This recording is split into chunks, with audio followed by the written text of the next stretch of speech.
Oke. Assalamualaikum warahmatullahi wabarakatuh. Waalaikumsalam warahmatullahi wabarakatuh. Alhamdulillah, alhamdulillah hamdan katsiran thayyiban mubarakan fi asyhadu an la ilaha illallah wa la syarika lah wa asyhadu anna Muhammadan abduhu wa rasuluh la ilaha nabiyya bala rasul. Yang kami hormati Bapak Ibu yang telah berpartisipasi mengikuti program saksi nyata penggunaan 10 depan. Alhamdulillah pada pagi siang ini kita dikumpulkan kembali dalam rangka mengikuti kegiatan saksi nyata yang diselenggarakan oleh Pak Ade Rizky Mulandra. Kemudian selawat dan salam kita hadiahkan kepada baginda Nabi besar Muhammad sallallahu alaihi wasallam. Allahumma shalli ala Muhammad wa ala ali. Bapak Ibu semuanya, kegiatan ini tentunya wajib dilakukan sebagai penyelenggara angkatan 10. Gunanya adalah imbas kepada rekan sejawat dan guru lainnya kepada yang tadi sekolah. Ini adalah semoga semua warga sekolah dapat mengikuti apa yang tadi disampaikan oleh Pak Adek nanti untuk diterapkan di sekolah nantinya. Tidak memperpanjang kata-kata mukadimah, Bapak Ibu, langsung saja kami silakan kepada Bapak Adek akan memberikan materi tentang budaya positif di sekolah. Kepada Bapak Adek waktu dan tempat disilakan.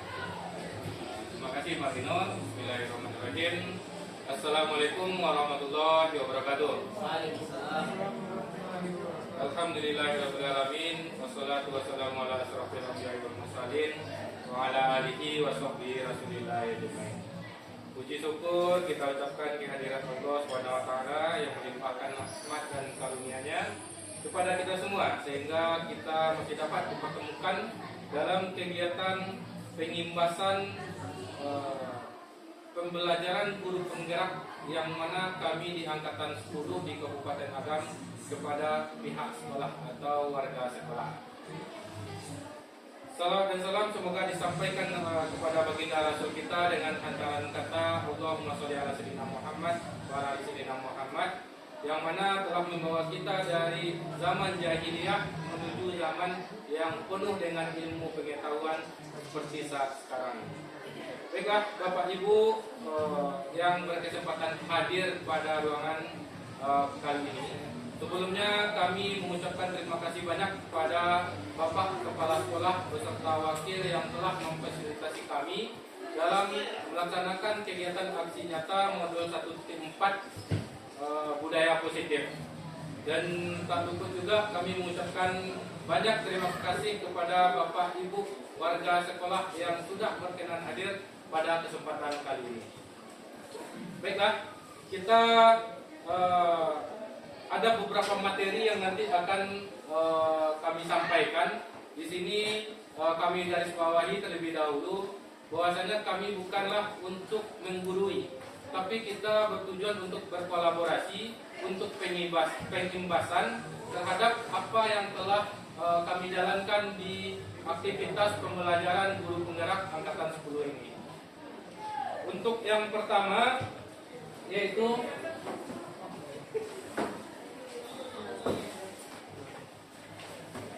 kita akan membahas untuk budaya positif yang dimana ada 6 kriteria atau materi yang nanti akan kami paparkan. Yang pertama disiplin positif dan nilai-nilai kebajikan yang universal. Yang kedua teori motivasi, hukuman dan penghargaan restitusi. Yang ketiga keyakinan kelas. 4 kebutuhan dasar manusia dan dunia berkualitas. Yang kelima restitusi. 5 posisi kontrol. Yang keenam setiga restitusinya. Oke, sebelumnya kita harus memahami tentang paradigma baru. Yang mana tentu sebelum paradigma baru ini ada, tentu ada juga paradigma lamanya. Paradigma baru yaitu pembelajaran dengan paradigma yang merupakan pembelajaran yang dirancang berdasarkan prinsip pembelajaran berdiferensiasi. Maksud kata berdiferensiasi di sini adalah di mana kita menempatkan suatu komunitas atau kelas itu dengan beragam karakter, dengan beragam kemampuan, dengan beragam apa yang mereka ciptakan atau yang mereka capai, sesuai dengan kebutuhan peserta didik yang dapat mewujudkan profil pelajar Pancasila. Nah, untuk profil pelajar Pancasilanya di sini kita tentu ingin profil pelajar Pancasila ini dapat terwujud atau terlaksana di setiap peserta didiknya. Apa itu pelajar Pancasila? Yang pertama adalah kita ingin peserta didik kita memiliki beriman dan bertakwa kepada Tuhan Yang Maha Esa dan berakhlak mulia. Tentu kita sebagai guru yang memimpin pembelajaran ingin siswa kita bertakwa, dan pertamanya tentu kepada Tuhannya. Yang kedua, kita ingin peserta didik itu memiliki kebinekaan global. Kita juga ingin siswa kita untuk mampu bergotong royong, kreatif, bernalar kritis, dan mandiri. Tentu kalau seandainya siswa tersebut sudah memiliki profil pelajar Pancasila dengan 6 item ini, tentu itu sudah menjadi dasar atau kunci untuk siswa tersebut dapat sukses atau menggapai cita-citanya. Nah, dari paradigma tadi, nanti kita akan bereksperimen bahwasanya untuk merubah sesuatu itu harus berada dari intrinsiknya, harus berada dari dalam dirinya. Nanti kita akan coba bereksperimennya. Nah, di sini kita lebih dahulu akan memahami apa itu disiplin positif, yaitu merupakan salah satu cara penerapan disiplin yang bertujuan untuk menumbuhkan disiplin yang didorong dalam diri anak tanpa hukuman atau hadiah. Murid yang memiliki disiplin positif akan memiliki motivasi internal yang tinggi dalam menguasai diri untuk melakukan tindakan yang sesuai dengan nilai-nilai kebajikan dan kasar. Sebagai pendidik, tugas kita adalah membimbing siswa untuk memiliki disiplin diri yang berasal dari dirinya sendiri. Siswa dalam melakukan disiplin positif tidak lepas dari motivasi yang ingin dicapai oleh siswa itu sendiri. Untuk itu, makanya tadi sebelumnya kami menyampaikan bahwasanya untuk menciptakan disiplin positif ini harus berdasarkan landasan dari dirinya sendiri terlebih dahulu.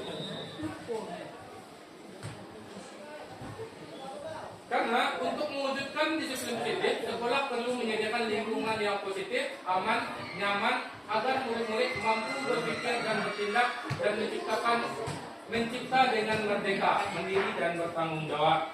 Nah, Bapak Ibu, kita melihat bahwasanya kenapa disiplin positif itu harus berasal dari diri siswa tersebut terlebih dahulu. Kita bereksperimen, nanti Bapak Ibu silakan cari pasangan ini berdua, ada guru yang A dan guru yang B. Nah, guru yang A silakan kepalkan tangan, bahwasanya yang kepalan ini yang digenggam ini adalah sesuatu yang berharga. Guru yang B itu nanti bagaimana beliau mencoba untuk membuka dengan segala bujukan, dengan segala rayuan, dengan segala cara agar kepalan tadi atau yang digenggam tadi agar bisa terbuka. Boleh kita eksperimen, coba dulu Bapak Ibu. Silakan cari pasangan, lalu tentukan mana guru A dan mana guru B. Nah, guru A yang mengenggam tangan. Nah, yang menempelkan tangan Bapak Ibu. Guru B adalah berusaha untuk yang mencoba membujuk dan merayu bagaimana kepalan tadi dapat terbuka. Dengan segala cara, boleh. Dengan segala cara Bapak Ibu, boleh. Ada, coba silakan dulu. Dengan segala cara. Kalau yang kalah ini, tentukan siapa yang kalah yang B nya juga. Memberikan satu ilmu Maka dari sama siapa yang B. saya bisa mudah kalau Bagaimana Pak Dani bisa membuka kesalahan ini? itu masalah. Tangan. Yang ada siapa Pak? Pak Zil, berarti Pak Zil menyepal. Pak Reza membujuk Pak Zil agar menyatakan salah bujuk. Nah, Pak Zil yang membujuk. Nah, dengan segala cara. Genggaman ini Dengan segala cara boleh bukan boleh Bu. Dengan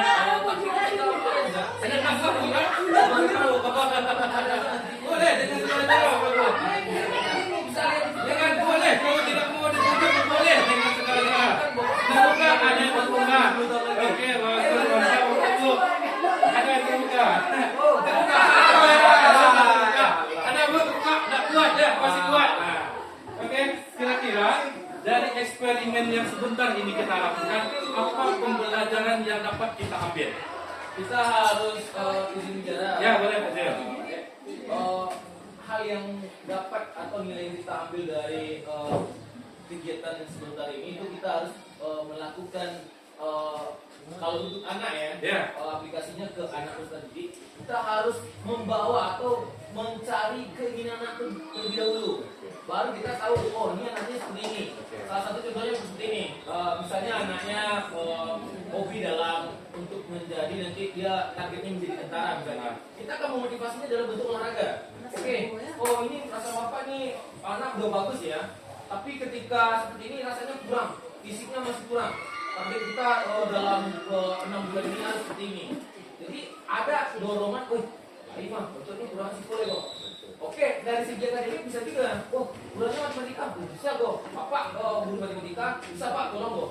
Yuk sore pak tolong. Nah, jadi ada pemberian atau perlakuan khusus kepada anak yang berkebutuhan seperti itu juga.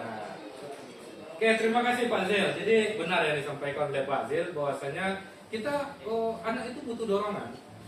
Jika mereka menginginkan tadi contohnya dia ingin jadi tentara, berarti yang harus dilatih adalah fisiknya, gitu dari Pak Zil ya.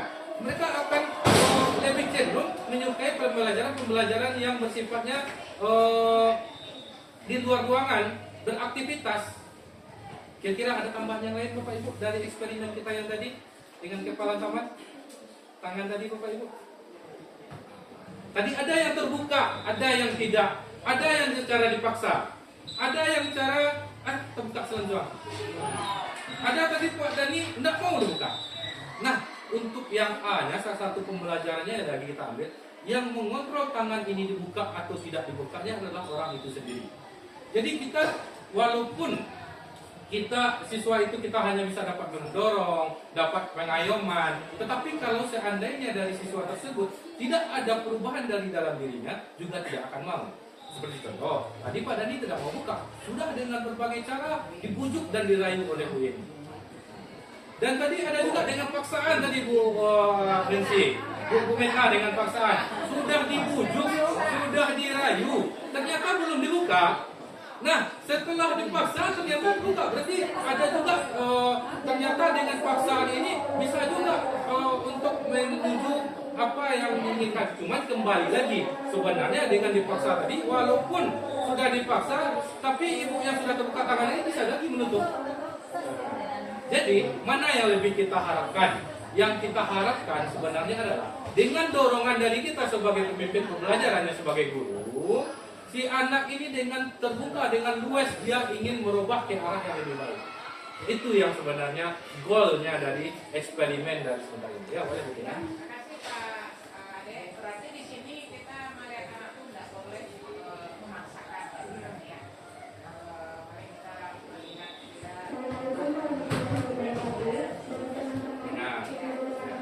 Oke, terima kasih Bu Tina. Benar yang disampaikan oleh Bu Tina. Bahwasanya pada dasarnya lebih bagusnya ketika tadi eksperimennya dengan buka tangan, yaitu yang mengendalikan untuk membuka atau menutupnya itu adalah guru si A tadi. Guru yang berperan sebagai si A. Ketika dipaksa mungkin terbuka, tapi beliau bisa mengontrol untuk menutup kembali. Walaupun dengan lemah lembut mungkin dia terbuka, tapi kalau seandainya keinginan dia tidak kuat, dia bisa juga dengan menutupnya kembali. Tapi alangkah lebih baiknya ini disampaikan oleh Bu Tina, bagaimana kita mendorong si siswa itu agar dapat menjadi apa yang ingin dia ciptakan, tetapi berasal dari dalam dirinya. Bahwasanya benar-benar guru A tadi ingin membuka kepala tangan tadi. Boleh saja. Untuk tambahan ya dari seharusnya untuk di awal pembelajaran atau di semester awal itu anak kelas tinggi itu bagusnya ada tesnya, mereka nggak ada tesnya tapi nggak diberikan kepada kita nggak mengenali. Dan lebih baiknya guru juga melakukan tes pribadi dan mengenali lebih langsung audien atau siswa kita. Atau siswa kita mau seperti ini, jadi kita bisa memberikan dorongan. Apalagi ini tentang Walas ya, Walas itu yang tahu dengan anaknya dulu. Walas itu bisa memberikan dorongan lebih kepada siswa atau anak di kelasnya. Jadi mungkin Pak Zil ingin mengungkapkan begini. Jadi ketika di awal pembelajaran kita sudah ada namanya asesmen berdiferensiasi. Jadi di mana kita mengetahui karakter peserta didik bahwasanya dia kinestetik kah, dia video kah, visual kah. Itu seharusnya kita ada berupa diberitahukan kepada wali kelas dan guru lainnya. Jadi ketika kita berhadapan dengan si siswa, kita sudah mengetahui atau sudah memahami, oh dia ini karakternya seperti ini. Tapi pada dasarnya, kalau seandainya kita sudah memahami tentang sistem berdifferensiasi itu atau karakter peserta didik itu, insya Allah kalau setiap pembelajaran atau setiap gurunya memahami dengan kata berdifferensiasi, itu dapat menerapkan bahwasanya bagaimana dia melakukan pembelajaran agar tercipta suasana yang nyaman, aman, lalu si siswa dengan legowo menerima pembelajaran tersebut, tidak ada terpaksaan oleh dia. Ya boleh Bu. Di lokal K3 sekarangnya, Ya. kan kekelompokan anak, entah kenapa ada beberapa orang anak berkelompok dulu karena itu kita sama kamu. Nah, bagaimana? Apakah itu memang bagus untuk ini? Maksudnya kan tadi ceritanya kan anak tuh lagi kalau kita udah dapat nih, ini anaknya B-nya ini. Kemudian kita kelompokkan, ternyata terbentuklah yang mungkin kita sering lihat malah itu yang membuat lokalnya menjadi tidak kondusif. Nah, itu yang saya lihat di lapangan. Nah, yang satu lagi, apakah bagus kalau misalnya kita lihat ini udah dari masukan udah kelihatannya anak ini cenderung bermasalah. Apakah bagusnya anak itu disebar lokalnya atau memang dibentuk satu kelas khusus di mana nanti guru khusus? BK-nya apa? Oke, boleh dijelaskan dulu. Sedikit menanggapi ya. Boleh dulu. Peserta didik kita itu kan beragam ya. Beragam. Kalau menanggapi dari yang dari Bu Deni tadi, kalau kita tumpul nanti kasihan gurunya satu. Jadi lokal khusus bermasalah, gurunya pusing sendiri. Kalau di depan kita akan begini. Ibarat kita jual parfum lah ibaratnya ya. Kita nanti yang baik itu akan merangkul yang kurang baik. Jadi membawa yang bagus jadinya. Jadi menyebarkan kebaikan. Sama yang ini kita belajar tentang kurikulum merdeka, disiplin positif. Salah satunya contohnya gurunya pada nih menyebarkan kepada semua gurunya ibaratnya tuh apa ya bahasanya kelakuan baik dari ini menyebar lah terhadap guru lain. Mengimbaskan lah bahasanya Bu terhadap guru lain. Seperti juga di kelas ini yang ada.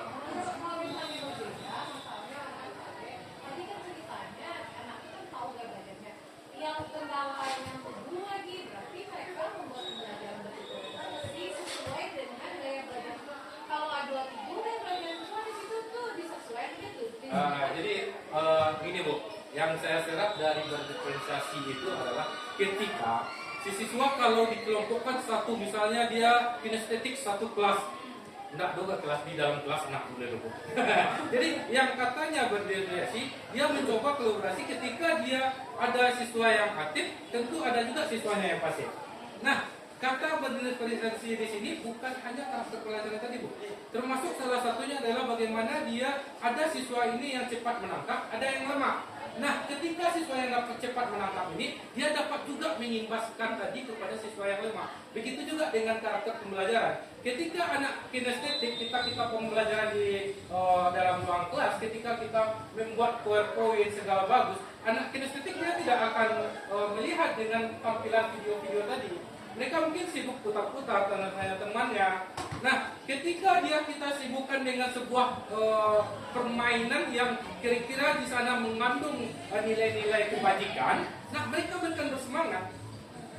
Makanya kita sebagai pembimbing pelajaran bagusnya dalam melaksanakan pembelajaran itu dapat mengontrol ruang kelas itu. Tentu sebelum pembelajaran ada guru BK yang sudah membagi tahapan-tahapan di mana siswa ini sudah terbentuk dalam satu kelas. Di dalam satu kelas itu pasti beragam Ibu.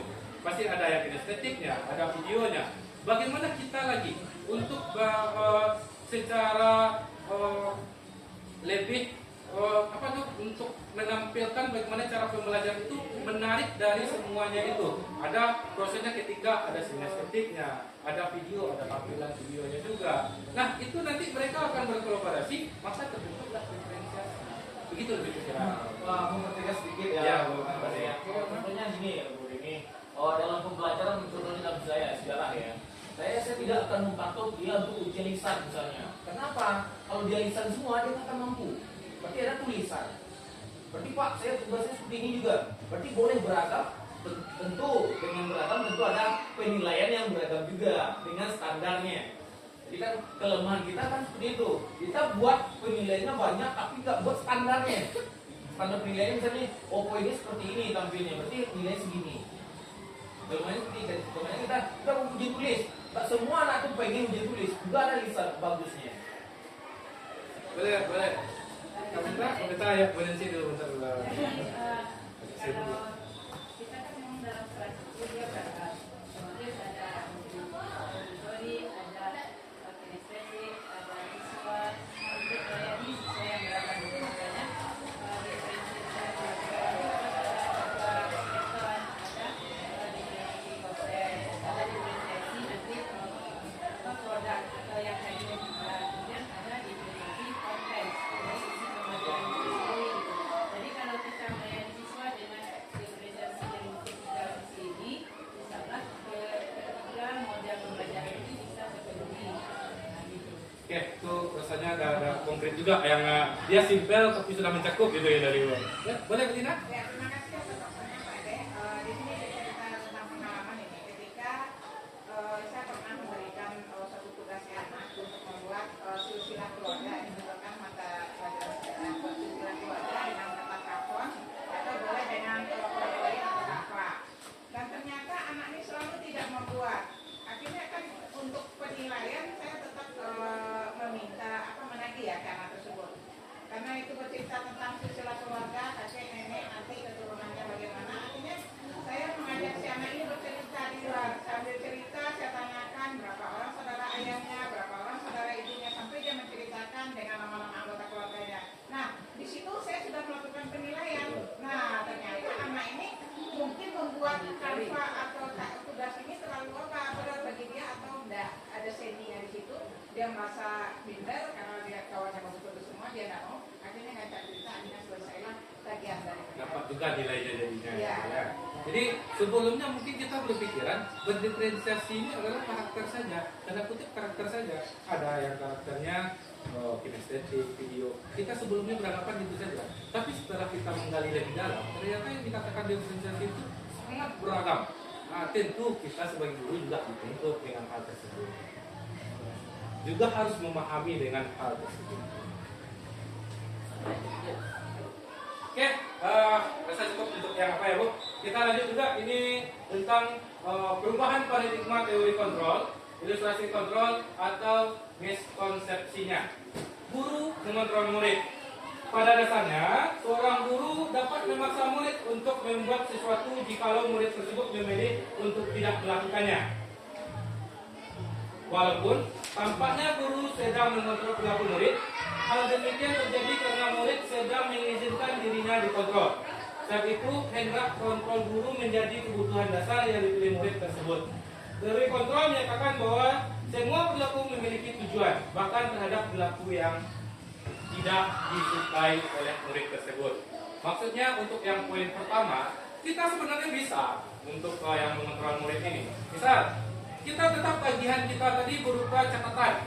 Sedangkan si anak tidak mampu nih untuk melakukan catatan atau poster tadi yang dicontohkan Bina. Kita tetap memaksakan, si anak tetap akan membuat dengan apa yang mereka pahami. Cuman itu menjadi tidak relevan ya, karena murid merasa keterpaksaan. Yang kedua, ilusi bahwa semua penguatan positif, efektif dan bermanfaat.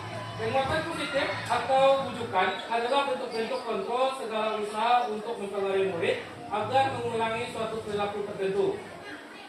Suatu usaha untuk mengontrol murid tersebut dalam jangka waktu tertentu, kemudian murid tersebut akan menyadari dan mencoba untuk menolak bujukan kita. Seperti contoh, capek lah gue nak tugas tuh, beko buat dia nilai rencak kalau siap ini. Ini salah satu sebenarnya hal yang bisa dikatakan mungkin kalau dalam tahapannya bukan keliru juga, tapi kurang tepat juga dalam kita penerapan ini. Kenapa? Dia akan melakukannya, tapi belum tentu untuk keselanjutannya. Jadi ketika kita memberikan sebuah respon berupa hadiah, gift, atau tawaran kepada siswa, dia mau melakukannya pada saat itu, tapi tidak dalam jangka waktu yang panjang. Mungkin pas mata pelajaran kita saja. Yang ketiga, ilusi bahwa kritik dan membuat orang merasa bersalah dapat menguatkan karakter.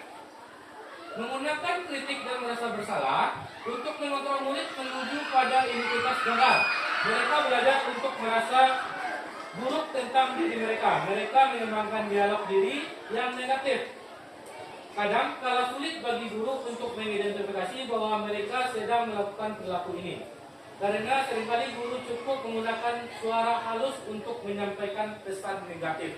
Jadi untuk yang poin ketiga ini masih kurang tepat juga karena kesannya negatif. Salah satu contoh, capek lah buat tugas guna. Eko nak buat tugas dulu, Eko ibu aneh berang. Eko yang kepala sekolah. Atau capek lah tiket nak kena itu laporan gitu. Dia lembut perkataannya, tapi itu berupaya untuk membuat si siswa itu tetap merasa bersalah dan itu membuat menjadikan siswa itu menjadi siswa yang gagal juga dalam perbuatannya gitu. Jadi untuk yang poin ketiga ini untuk paradigma atau teori kontrol yang miskonsepsi atau yang bisa dikatakan yang biasa kita lakukan tapi pada dasarnya itu belum tepat. Yang keempat, bahwa orang dewasa memiliki hak untuk memaksa. Di sini mereka memiliki tanggung jawab untuk membuat murid-murid tersebut berbuat hal-hal tertentu. Apapun yang dilakukan dapat diterima. Selama ada sebuah kemajuan berdasarkan sebuah pengukuran kinerja. Pada saat itu pula, orang dewasa akan menyadari bahwa perilaku memaksa tidak efektif untuk jangka waktu panjang dan sebuah hubungan permusuhan akan terbentuk. Salah satu contohnya, untuk poin yang anggaplah orang dewasanya di sini adalah guru atau di rumah dia adalah orang tua dan dia berupa memaksa atau ada berupa timbal balik kalau tidak di kerajuan itu. Jadi secara otomatis anak ini tetap melakukannya tapi dengan pengaruh di bawah alam sadarnya mereka merasa terpaksa untuk melakukan hal tersebut. Jadi itu kurang tepat juga untuk kita lakukan sebagai pemimpin pembelajaran.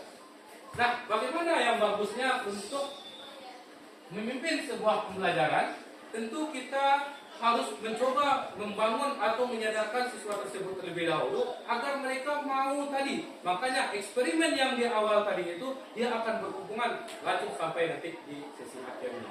Tetap kembali kepada siswa bahwasanya intrinsik yang didahulukan. Dari dalam diri siswa itu terlebih dahulu yang didahulukan. Di sini Anda perubahan dari penulis respon teori, pilihan siapa yang sesungguhnya memilih kontrol. Stimulus respon tentang dunia dan teori kontrol tentang dunia.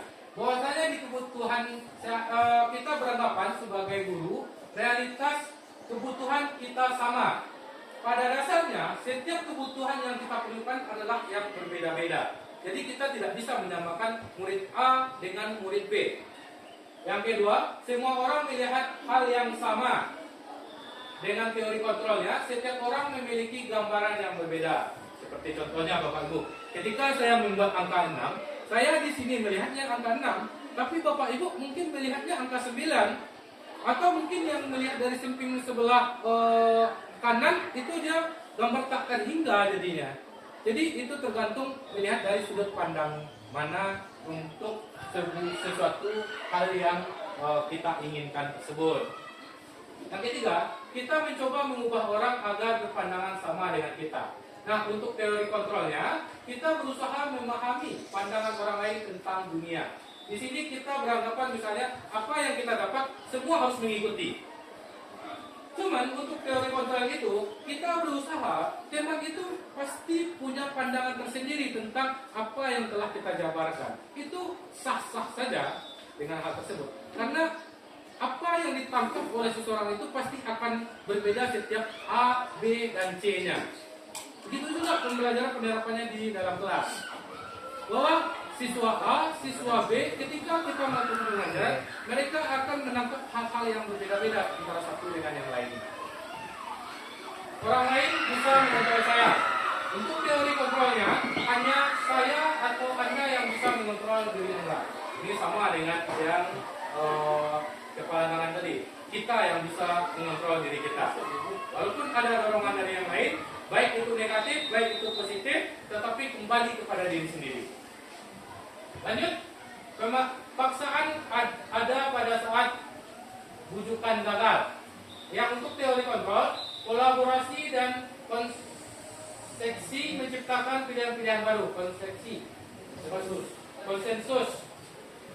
Jadi dalam artian di sini pemaksaan tadi, ketika ada tadi yang dipaksa, mereka terbuka telapak tangannya, tapi akan tertutup kembali kalau seandainya dia inginkan. Nah, bagaimana caranya supaya yang tadi kuat tadi, mungkin Pak Dani dengan yang tidak terbuka tangan tadi, Pak Dani tadi, bagaimana beliau nanti Bu Yeni Ariza melakukan kolaborasi dengan Pak Deni.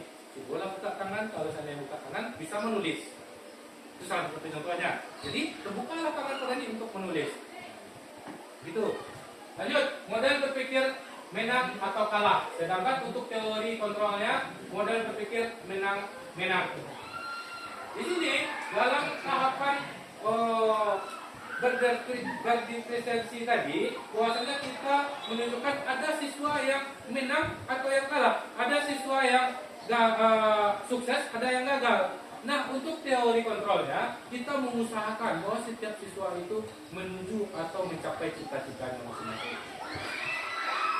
Baik, Bapak Ibu, kita lanjut untuk motivasi. Diane Gonsen menyatakan ada 3 motivasi perilaku manusia. Yang pertama, untuk menghindari ketidaknyamanan atau hukuman, tingkat terendah dari motivasi perilaku manusia dengan ucapan atau kata apa yang akan terjadi jika saya tidak melakukannya. Yang kedua, untuk mendapatkan imbalan atau penghargaan dari orang lain dengan kata yang terucap dari siswa itu adalah apa yang akan saya dapat apabila saya melakukannya. Untuk menjadi orang yang mereka inginkan dan menghargai diri sendiri dengan nilai yang mereka percaya. Dengan kata saya akan menjadi orang seperti apa apabila saya melakukannya. Nah, dari ketiga ini itu adalah hal yang biasa kita lakukan di kelas. Misalnya, contoh, kalau seandainya siswa itu merasa nyaman dengan atau ketidaknyamannya atau berupa mereka mendapatkan hukuman, mereka akan berpikir, ketika saya tidak melakukannya, nanti akan bagaimana ya?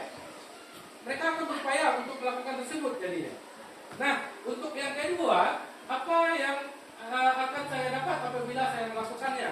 Salah satu contoh, misal, apabila kita memberikan gift atau sesuatu yang perubahan kepada peserta didik, apabila kita sudah memberikan ketika dia sudah berubah, lalu kita memberikan sebuah gift, lalu ketika kita sudah tidak memberikan gift lagi, mereka akan kembali ke asal mereka.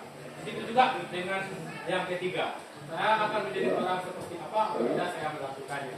Nah, hal ketiga ini dapat dihindari oleh peserta didik dan ditanamkan dari dalam dirinya adalah yang nilai-nilai mereka percaya. Maksudnya saya akan menjadi orang seperti apa bila saya melakukannya. Ini untuk hukuman, konsekuensi, dan restitusi. Kita lihat dulu Bapak Ibu. Yang hukuman adalah bersifat tidak terencana atau tiba-tiba. Hukuman bersifat satu arah dari pihak guru yang memberi hukuman dan murid yang menerima hukuman tanpa melalui kesepakatan. Satu contoh, ada anak terlambat dan tiba-tiba kita tanpa menanyakan, buat ambil yo, aktif dia harus terlewat. Itu terkadang termasuk saya sebelum dapat ini, saya sering melakukan hal tersebut. Hukuman itu dia berupa satu arah, hanya kita yang menginginkan hal tersebut. Si muridnya belum tentu menerima dengan konsekuensi tadi, hukuman tadi. Nah, konsekuensi adalah sesuatu yang sudah terencana atau sudah disepakati oleh kedua belah pihak, yaitu guru dan murid. Maksudnya di sini, misal ketika siswa baru masuk ke SMA dan Banampu, mereka harus tahu dengan aturan-aturan Banampu. Itu yang dinamakan dengan konsekuensi. Misal, apabila dia tidak masuk dalam 1 minggu, ada kemungkinan pemanggilan orang tua. Itu adalah berupa konsekuensi. Salah satu contoh yang lainnya, apabila dia melakukan pelanggaran yang berat selama masa pembelajaran di sekolah, dia mungkin akan ada sampai di drop out atau keluar dari SMA. Itu adalah salah satu konsekuensi. Boleh Pak Dia? Konsekuensi itu kalau menurut pandangan seperti yang Pak Dia katakan tadi, berarti ada hubungannya dengan aturan. dan dengan hukuman ya.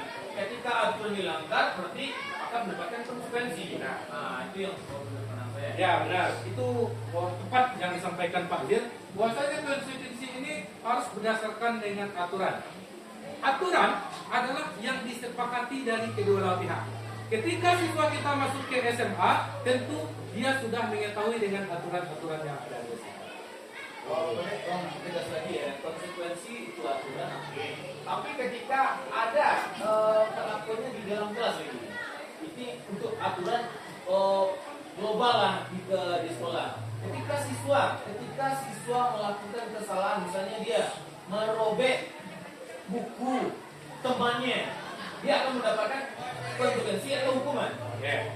Jadi seperti itu Pak Dek. Apakah dia bisa ke konsekuensi atau ke hukuman? ya. Kalau dari tindakan dia merobek buku teman, dia pasti akan memahami itu terlebih dahulu. Kalau untuk siswa yang proses di SMA di tahapan dewasa awal, dia sudah mengetahui ini punya teman, ini punya saya. Apabila saya merusak punya teman, berarti itu tanggung jawab saya. Berarti ada konsekuensi atau aturan tidak tertulis. Tidak tertulis, benar. Jadi di aturan tersebut juga ada aturan yang sifatnya tertulis, itu aturan yang sudah kita pampangkan dan itu diikuti oleh seluruh siswa. Ada aturan-aturan yang bersifatnya budaya. Ada yang budaya ini tidak ada yang tertulis satupun.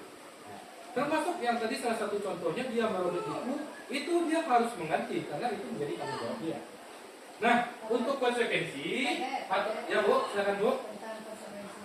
Ini bahasa disepakati gitu kan. Biasanya kesepakatnya biasanya kan guru aja. Kalau anak biasanya kalau kamu kedua kan keduanya dua. Oke, ya siap. Bisa di dalam kelas contohnya nanti ya Bu. Nanti kita simpan dulu pertanyaan Bu Yul.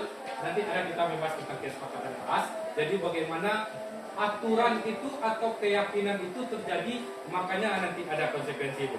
Tapi kalau seandainya dia misal melanggar konsekuensi aturan sekolah, siswa ini berarti tentu sudah menerima aturan-aturan ketika dia sudah mencoba masuk ke SMA tersebut. Misal siswa baru, nanti kita kan mau menerima siswa baru nih Bu. Ketika dia sudah memilih SMA itu, si siswa pasti akan dijabarkan aturan sekolah yang ada. Dia mau tidak mau ketika masuk ke sekolah harus mengikuti aturan tersebut. Dan aturan tersebut menjadi konsekuensinya Bu. Dan bahasa disepakati. Kesepakatan kesepakatan Ada kan kita sudah menganak. Oh, yang itu dulu. Akan aku ini Bu. Ya benar. Kalau berupa aturan, Nah, saya ingin menambahkan Bu Yul. Kata-kata disepakati ini maksudnya ini Bu. Ketika kita misalnya ini, ketika kita masuk ke satu tempat atau aturan lah misalnya, orang pergi haji lah misalnya. Ada enggak aturan untuk ibaratnya kesepakatan untuk memakai baju haji seperti itu? Berarti kan tidak ada ibaratnya itu kata harus disetujui oleh pihak yang kedua. Ketika masuk ke situ, inilah kesepakatannya. Otomatis ada aturan ibaratnya seperti ini Bu. Ada aturan kalau yang dilempar ke satu ibaratnya tadi budaya ya, ke masyarakat, aturan tidak tertulis. Menjadi yang ibaratnya seperti ini, mendapatkan konsekuensi. Aturan apa namanya? Ada tampung lah ibaratnya Bu. Tidak tertulis. Ini seperti anak-anak, saya lah sebut sekian kali, nah kamu serangga, oh nanti udah Bu. Kalau cabut itu beda lagi nanti Bu. Ada yang namanya nanti segitiga restitusi. jadi beginilah Pak. Jadi pas dia berulang Bu, dalam kasus tersebut, dia akan ada progres tahapan. Pertama, mungkin dia cabut pada mata pelajaran olahraga. Si guru harus melakukan restitusi ini pertama.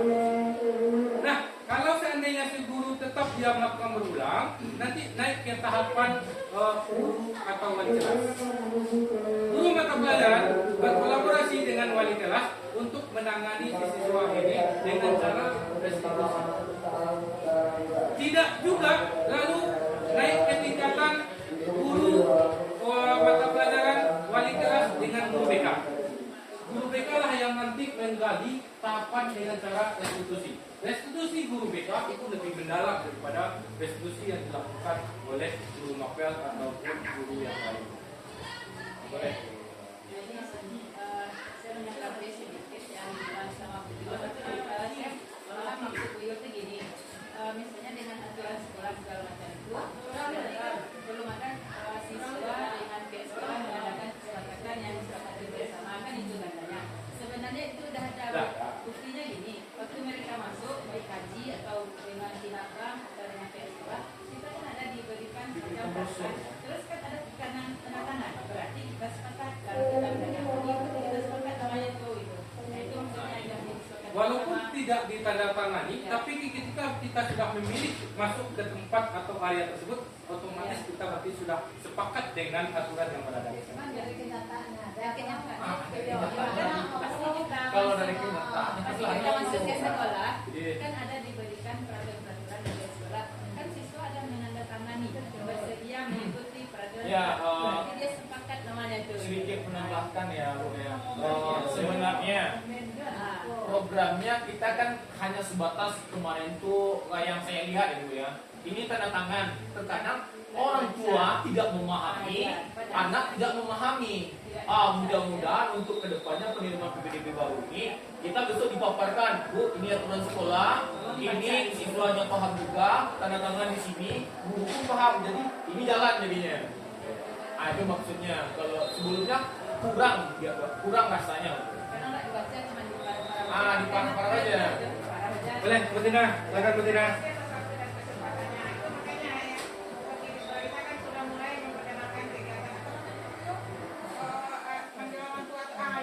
Parenting. Jadi orang tua diberikan pengarahan, untuk siswa juga diberikan pengarahan sehingga kemudian di situ bertemulah solusinya sehingga sama-sama memahami peraturan yang sudah ada. Amin, amin. Mudah-mudahan untuk kedepannya untuk yang konsekuensi ini menjadi bagian dari kita. Sebenarnya ketika berada di sekolah ini tidak terlepas juga dari tanggung jawab orang tuanya. Maka kita harus berkolaborasi juga dengan orang tua agar menciptakan siswa ini mampu menggapai apa yang mereka inginkan. Nah, untuk konsekuensi adalah proses menciptakan kondisi bagi murid untuk memperbaiki kesalahan sehingga mereka bisa kembali ke kelompok mereka dengan karakter yang lebih kuat. Nah, untuk konsekuensi ini lebih menekankan daripada cara penyadarannya, Bu. Pak Ibu, bagaimana seorang guru atau pemimpin pelajaran itu menyadarkan bahwasanya si murid ini sudah berada di koridor yang salah. Ibu, kembali kita ke keyakinan kelas. Kita lanjut. Mengapa keyakinan kelas? Mengapa tidak peraturan kelas saja? Kalau seandainya kita melihat dari garis besarnya ini, kira-kira apa perbedaan keyakinan kelas dengan aturan kelas?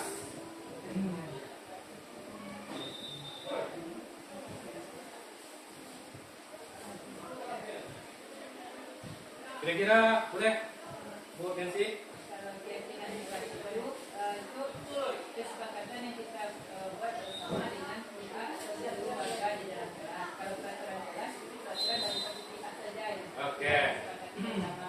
Boleh.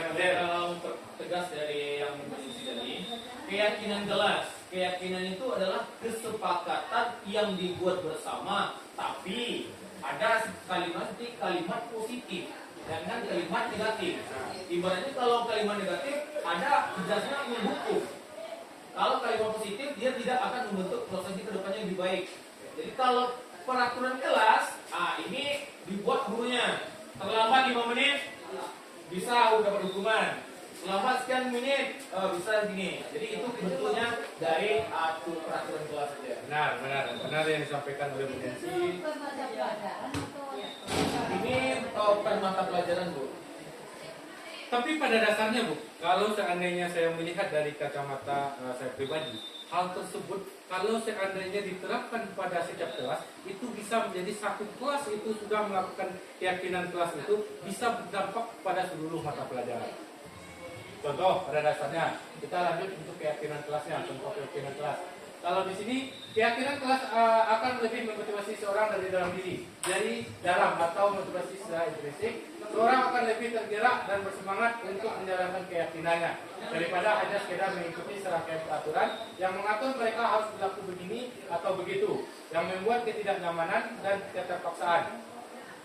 Contoh keyakinan kelas, kira-kira selama kita mengikuti ada kemarin kita membuat keyakinan kelas selama PBM. Coba satu saja kira-kira apa kira-kira contoh peraturan kelas dulu. Kita ambil beranjak dari peraturan kelas.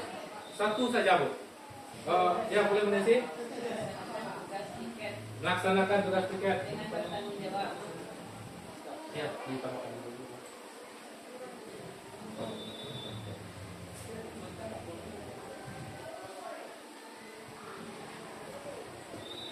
Contoh satu melaksanakan piket. Ini aturan pertama ya, aturan ini kita dapatkan dari sumber-sumber darinya dari siswa. Kita maunya dari kelas ini, kita anggaplah peraturan kelas Bu. Kita beranjak dari aturan atau keinginan siswa tersebut. Yang satunya melaksanakan piket. Yang kedua, tidak boleh terlambat. Yang ketiga, kita sebut contoh 3 saja dulu Bu. Yang ketiga boleh satu lagi Bu. Yang biasa. Satu contoh lagi untuk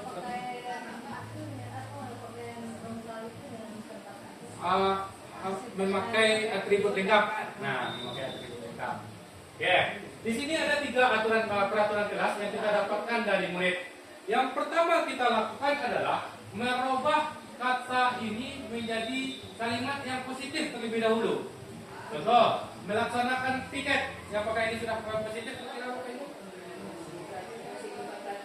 Masih berupa peraturan. Kira-kira apa yang kalimat positif untuk melaksanakan piket ini, Bapak? Marilah kita laksanakan tugas piket dengan bertanggung jawab. Marilah kita melaksanakan piket dengan bertanggung jawab. Kira-kira dari yang disampaikan Bu Nancy ini ada berupa masukan yang lainnya, Bu? Kita ambil dari salah satu contoh dulu. Kalau tidak, kita lanjut. Marilah melaksanakan piket dengan tanggung jawab. Kira-kira sudah positif? Atau menjaga kebersihan kelas. Tunggu bentar Pak Dino. Bagusan mana kalimatnya? Marilah melaksanakan piket dengan tanggung jawab atau mari menjaga kebersihan kelas. Kalian tidak? Ya, kalau menurut saya itu lebih bagusnya kalimatnya singkat pada murah dimengerti. Menjaga kebersihan kelas. Menjaga kebersihan kelas. Menjaga saja kita menjaga. Ya, ini salah satu contoh. Yang aturan pertama sudah menjadi kalimat positif. Menjaga kebersihan kelas. Nomor 2, tidak boleh terlambat. Marilah tepat waktu. Bisa? Atau ada yang lain? Disiplin boleh?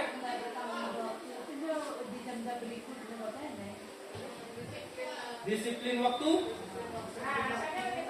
Disiplin waktu. Kita ambil yang disiplin waktu.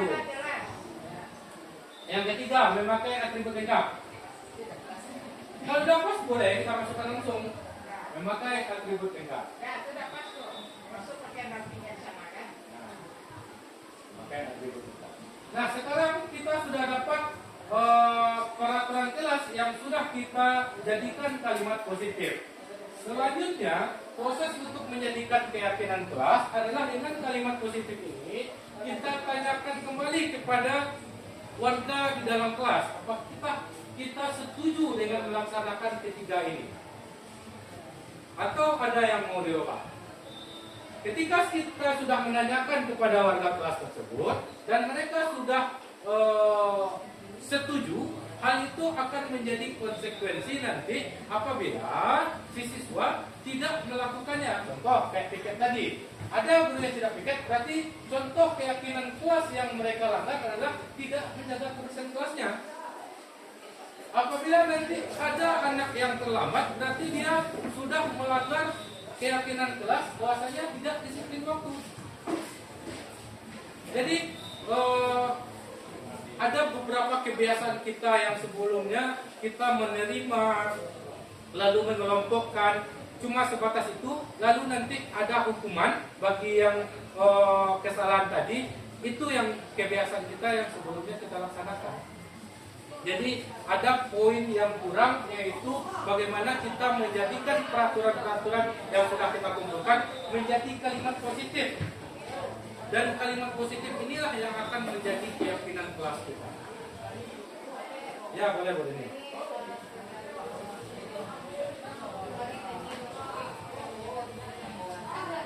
Ya. Nanti di situ berarti ayo kembali ke berarti kita kan diskusi. Ya. Diskusi kemudian mereka memberikan kelas otomatis waktu saya di lokal itu sudah habis kurang lebih 30 menit. Dan apakah itu efektif dalam tanda kutip sementara pembelajarannya bisa lebih 30 menit gitu. Nah, kalau seandainya di dalam misalnya pagi besoknya dia udah pagi anak piket masuk itu tentu kita harus melaksanakan piket dulu. Jadi dengan waktu kita mungkin yang terpakai untuk piket 30 menit itu, lalu setelah itu kita berikan restitusi, dampaknya akan jangka panjang. Jadi dampak yang jangka panjang inilah yang kita inginkan untuk besok-besoknya mungkin tidak mereka perbuat lagi kalau kita melakukan restitusinya. Kalau seandainya kita hanya pagi itu marah-marah, kita tetap meluangkan waktu kita untuk PBMI dengan piket, tetapi ada kemungkinan besok mereka akan mengulangi. Berarti dalam tanda kutip kan saya sebagai di lokal itu kan saya manajernya. Saya waktu itu bisa saja nanti akan habis 2 jam pelajarannya. Bisa saja habis dengan diskusi karena akan ada debat, akan ada ini atau ada satu solusi dah yang bisa Pak ditawarkan. Jadi sifatnya lebih efektif. Jadi salah satu yang restitusi itu pertama itu tidak di depan umum, tidak di depan umum. Jadi oke, jadi setelah tentu teman yang lainnya kalau kita panggil langsung teman yang lain melihat. Jadi biarkan mereka mengerjakan piketnya terlebih dahulu. Setelah piket kita lanjut pembelajaran. Nah, ada kemungkinan nanti kita di waktu yang lebih luang kita memanggil siswa yang tidak piketnya. Baru di sana kita terapkan restitusi. Tapi jangan sampai kita lupa bahwasanya nanti ada pemantauan. Kita harus mengingatkan lagi. Jangan setelah kita lakukan restitusi lalu kita biarkan, dia akan terputus nanti jadinya. Setelah kita lakukan restitusi, kita lihat untuk minggu depannya, kita lihat oh ternyata piket begini. Itu tetap pemantauan. Lalu kita berikan semua, kamu udah piket sekarang ya. Berarti mereka masih berpikiran masih jadi kok. Jadi pemantauan ini yang sering kita bisa dikatakan kita abaikan karena kita beranggapan sudah melaksanakan kegiatan yang pertama tadi, restitusi tadi. Ketika restitusi dilakukan, jangan lupa untuk melaksanakan tindakan berikutnya, pemantauan.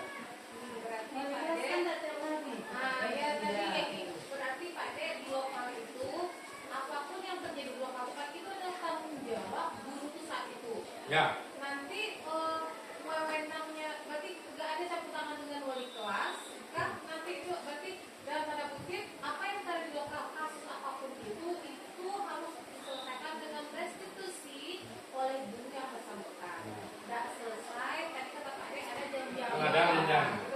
Berarti yang sekarang kan sudah dikumpul yang bertugas wali kelas. Sebenarnya. Tidak harusnya. Sebenarnya.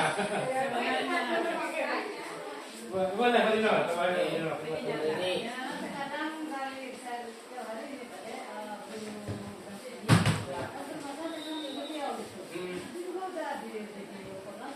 Nah itu, jadi mudah-mudahan Bapak Ibu dengan perubahan paradigma tadi Bapak Ibu dengan pengimbasan ini juga mudah-mudahan kita seluruh warga khususnya SMA 1 Bandangku kalau ini dijalankan kita sama-sama ringan, kita sama-sama enak. Boleh, ya. Karena tidak semuanya mendengar penjelasan, maka kami juga ada cuma 55 Ya. guru kan, saya 855, tidak semuanya mendengar. Saya yang tidak tahu itu masih mendengar. Ya, ini tanda kutipnya yang tidak tahu. Nah, kemudian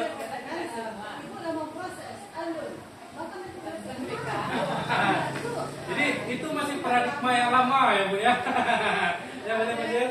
Ya Bu ini.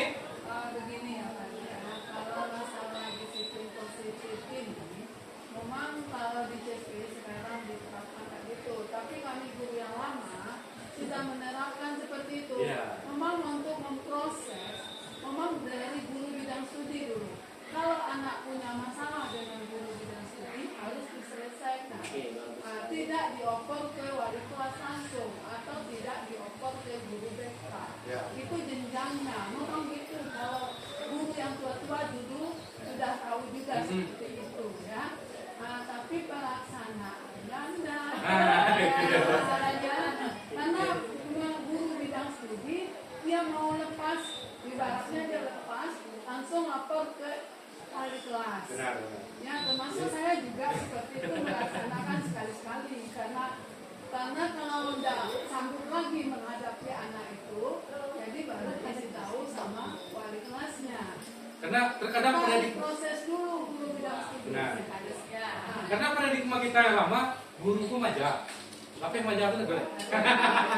Karena itu kebiasaan yang lama. Itulah untuk itu kita merubahnya. Bahwasanya ketika warga sekolah berada di lingkungan sekolah, berarti seluruhnya adalah tanggung jawab kita bersama. Iya, kita sebagai guru itu bukan sekedar mengajar, tetapi kita harus mendidik dan membimbing siswa. Nah, Ya, karena kita terima gaji. Kalau enak yang mau gaji, Pak. Nah, dan terima gaji kita. Apa yang kita kerjakan pasti kita terima gaji. boleh sedikit Baik, kita tambahan ya Pak Dek, dari semua tambahan dari Bapak Ibu sudah bagus semua ya. Tapi saya minta juga di sini nanti setelah ada seperti ini, hendaknya diseringlah di grup gimana cara membuat Kegiatan khusus deh. Kalau ya.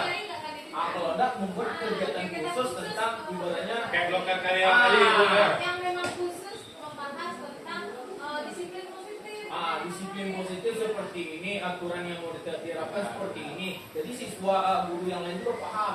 Kalau ibaratnya kalau sekedar beberapa guru atau 10, 20 nggak akan sampai ke gurunya. Itu maksudnya. Boleh, Pak Dina? Terima kasih Pak Azil sama guru lainnya. Memang itu bagus sekali Pak Azil. Kami di Loka 3, Loka 1 Pak. Loker satu. Kami itu ada namanya membuat apa Pak? Yang grup itu praktisi. Intinya Bapak Ibu, kami membuat grup. Contohnya grup itu membahas tentang karakter anak, khusus karakter anak. Itu dibahas kemarin di loka karya satu. Tujuannya apa Bapak Ibu? Untuk mengetahui anak ini bermasalah dan berkelanjutan memprosesnya, tidak berhenti di situ. Oke Bapak Ibu, materi mulai dari diri itu sebenarnya perlu ditanamkan dulu. Kalau kita sadar dari diri kita anak ini butuh bimbingan Bapak Ibu, kita masuk kelas, anak bermasalah jangan dioporkan. Sadar diri kita anak ini kita yang bimbing. Iya. Kayak gitu. Ya berani ya, tapi tidak boleh salah langsung gitu Ibu. Ibu belajar dulu, satu belajar dulu, nanti setelah pulang ada waktu kosong panggil. Baru bisa stabil di situ. Kalau depan orang banyak bisa stabil. Akan malu dia nanti. Itu harus dipanggil berhadapan dua arah, baru ngomong dengan baik-baik. Kalau langkah-langkah itu sesuai, baru dapat sadar diri mereka itu tambahannya. Oke, terima kasih Pak Rino dan ya ada lagi. Seperti ya ada kasus kita kemarin dalam pengawasan ujian. Itu seharusnya guru pengawas yang harus menyelesaikan kasus dengan anak, bukan dioper ke dalam grup. Ya. Ya, jadi kalau dioper ke dalam grup itu udah banyak rembesannya si A, si B, si C. Makanya kita sebagai guru kita harus menyelesaikan masalah kita dengan anak terlebih dulu, tidak dioper ke orang lain. Ya, boleh Pak Del. Baik, ini boleh saya setuju dengan Bu Gini Ariza ya. Terkadang kita kebanyakan dari guru-guru itu sebagian besar ya, bukan semuanya, hampir memperlakukan seperti itu. Aku anak siapa mah? Misalnya saya di tim disiplin ya, itu tim disiplin saya tuh, anak aku tuh banyak. Masalahnya ini kan anak kita bersama. Benar. Salah satunya satu lagi ya saya contohkan gue ya. Masalah tanggung jawab kita secara yang ada materinya itu tentang agama ya, agamis, religius ya. Saya kan salah satunya tanggung jawab kita ambil nak sholat. Duduk saya nak di situ mungkin wajah lihat nih. Ada komunitas kali dua hari itu situ lewat kan. Komunitasnya dengan anak, ya komunitasnya dengan. Tuh awak sih tanggung jawab awak sih salah satunya anaknya ke sembahyang itu salah satunya kesadaran seperti itu hendaknya dibentuk lagi. Dan guru sih yang bertanggung jawab untuk sholat tuh tanggung jawab kita bersama. Ini kan, ada juga situ lewat gurunya hendaknya sapu tuh. Seperti itu sebenarnya. Memperkecil yang mengenai apa tadi, seharusnya kita memperkecil masalah, jangan memperbesar. Terkadang guru itu memperbesar. Kalau di selesai di situ kan perlu dibawakan tua, itulah jadi lo madu ya. Kalau boleh mereka. Jadi awalnya mandiri menjadi ya. Itu mas ini. Ya boleh begitu. Yang dengan yang Pak Jo bilang tadi, yang mulailah dari sendiri. Kebetulan saya kalau di sejak belajar kan kebetulan mau tersebut. Nah itu saya suka juga patroli di kelas yang sejak kawan saya, tapi tidak semuanya. Itu menyuruh mereka mengisahkan. Nah itu yang bisa saya lakukan untuk berpartisipasi walaupun bukan di masjid, walaupun bukan yang beragama, tapi minimal mulai dari Jangan memberatkan kesatuan. Jadi kesimpulannya bisa kita ambil ketika kita berada di suatu wilayah, berarti itu tanggung wilayah, itu tanggung jawab kita. Oke, kita lanjut Bapak Ibu. Jadi untuk keyakinan kelas sudah oke. Kita masuk ke kebutuhan dasar manusia. Seluruh tindakan manusia memiliki tujuan tertentu, yaitu memenuhi kebutuhan dasarnya. Jika seorang anak telah memenuhi kebutuhan 5 kebutuhan dasarnya, maka anak akan tumbuh secara seimbang dan bahagia. Sebaliknya, jika kelima kebutuhan dasar tidak dipenuhi, maka anak akan mengalami emosi negatif, bosan, sedih, kecewa, bahkan mereka dapat melakukan perbuatan yang bertentangan dengan nilai-nilai kebajikan atau melanggar aturan. Jadi, setidaknya siswa itu harus mampu memenuhi kebutuhan dasar manusia terlebih dahulu untuk siswanya.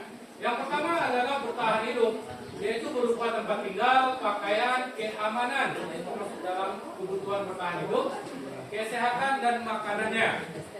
Jadi Bapak Ibu, ketika ada nanti siswa, Pak, saya izin Pak mau ke kantin misalnya, kita boleh mengizinkan siswa tersebut, tapi tidak secara keseluruhan, mungkin bergantian satu persatu. Kita tidak bisa juga menahan ini ketika perut kosong disuruh membuat pelajaran matematika, boleh? Pelajaran desimal, tidak kemas dua dong Bapak Ibu. Jadi ketika karena kebutuhan dasarnya kurang, ada yang belum terpenuhi. Yang kedua, kasih sayang dan rasa terima kasih. Rasa dapat diterima baik dalam keluarga ataupun dalam organisasi. Jangan sampai kita siswa itu ketika berada di dalam kelas dia merasa asing sendiri dengan temannya atau merasa asing dengan gurunya. Karena ada sesuatu perbuatan kita yang membuat mereka asing terhadap kita. Berikut, penguasaan, mereka ingin untuk didengar, dihargai, dan dianggap. Lalu ada kebebasan, mereka ingin melakukan mandiri, suka mencoba hal yang baru, dan memiliki pilihan sendiri. Kesenangan, kebutuhan akan beriman, bermain, tertakwa, dan sedekah.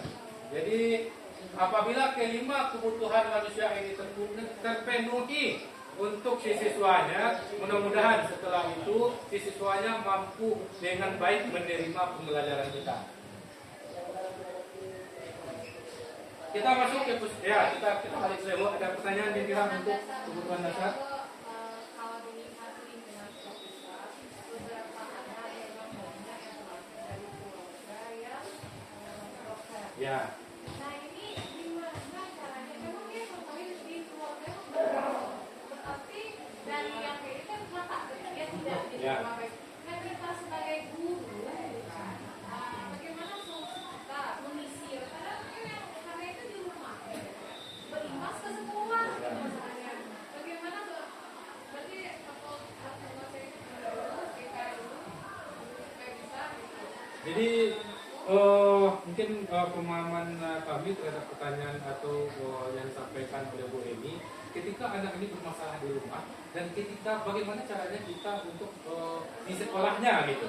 Nah, ketika itu yang sering terjadi Bu, ketika anakku misalnya dia di rumah sudah ada masalah, pas sampai di sekolah, sobo, guru kan ya dia boleh, mampa dia akan suruh anak tuh.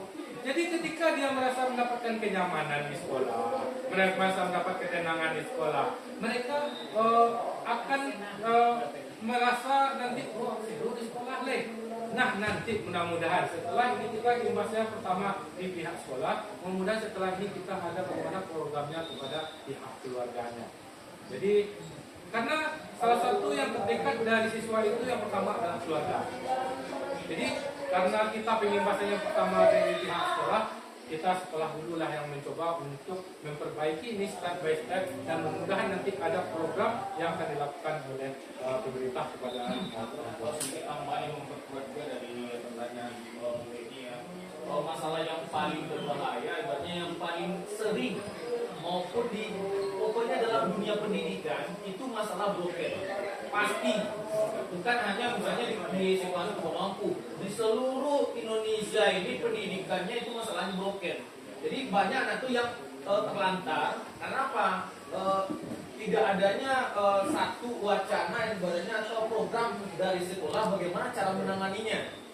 Kalau ada satu program yang bagus, berarti anak ini akan terbawa bagus juga, ibaratnya tidak terabaikan atau dia mendapatkan pendidikan yang bagus juga.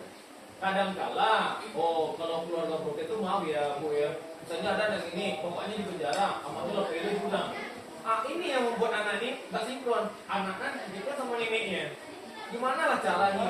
Kondisinya beli kata Pak tadi kan, itu nggak dia dapat di sekolah, akan nyari lo, atau tambah aku dari don. Tapi seharusnya bagusnya mungkin bisa masukkan program di BK juga di Bu ya.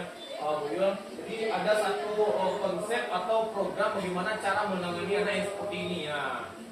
Jadi nggak hanya konsul aja. Kalau hanya konsul aja ibaratnya kunjungan rumah nggak akan berfungsi kalau menurut saya. Jadi adalah tanggapan dari sekolah tuh bagaimana program baiknya. Itu kerja dengan sekolah dan mungkin ada sedikit pengorbanan di sekolah juga yang lebih agak berat. Itu maksudnya kita teman-teman. Oke, terima kasih Pak Zia dan Bapak Ibu semuanya. Mudah-mudahan untuk kedepannya ada program yang lebih baik untuk melengkapi kebutuhan ini. Karena karena ini kebutuhan dasar harus dimiliki. Kalau seandainya memang ada yang kurang, maka itu akan menjadi dampak negatif terhadap hal tersebut. Baik, Bapak Ibu, ya Bu, boleh. Kita bagian anak terlambat itu kan ada kesedihan. Sebetulnya ada juga anak yang nggak mau menerima.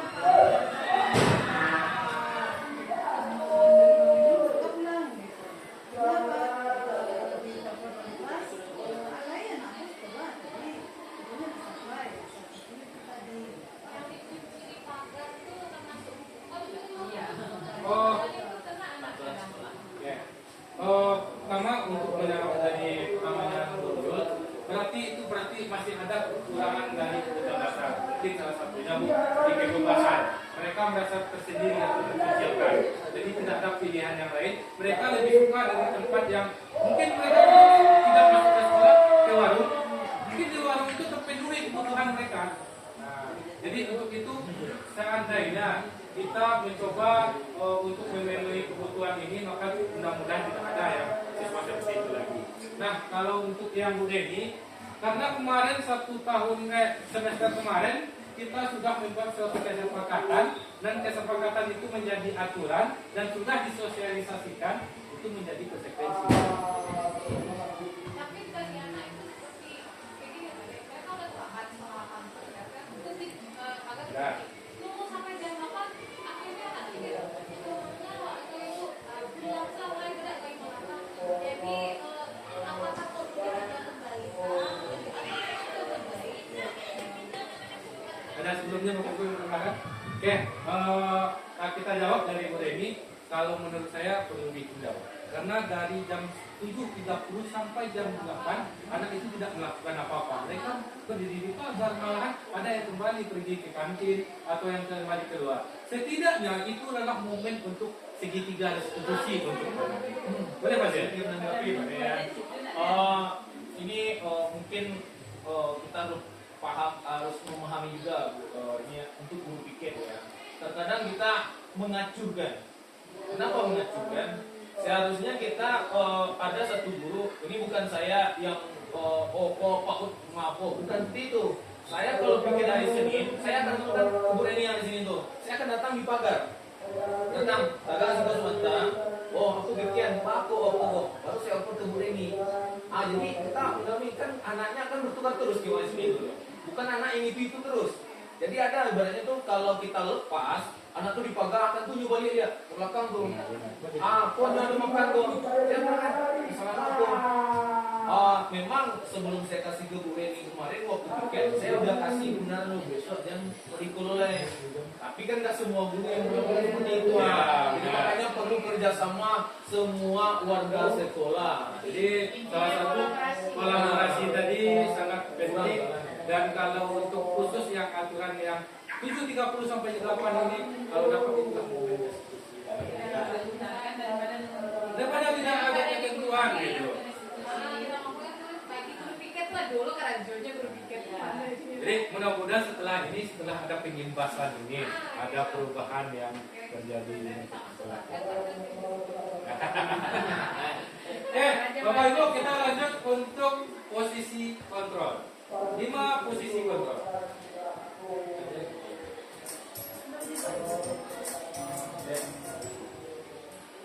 Salam bahagia Ibu dan Bapak Guru hebat.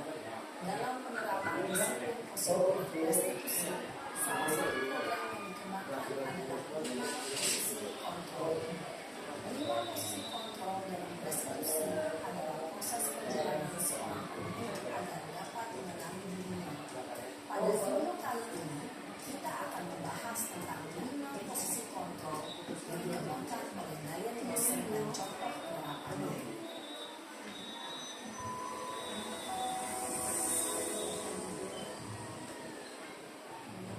5 posisi kontrol itu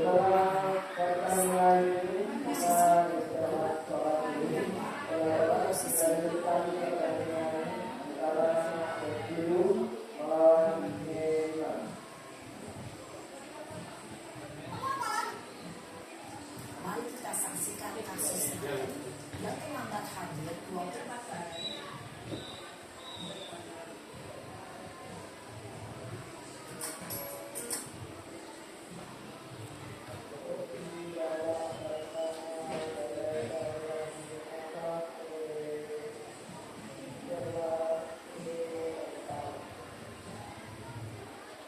Jadi Bapak Ibu, posisi kontrol itu ada 5. Ada yang terlambat hadir 20 menit di sekolah dan melihat bagaimana kelima posisi kontrol dalam menghadapi masalah tersebut. posisi penghukum. Ini salah satu contoh untuk posisi penghukum, Bapak Ibu.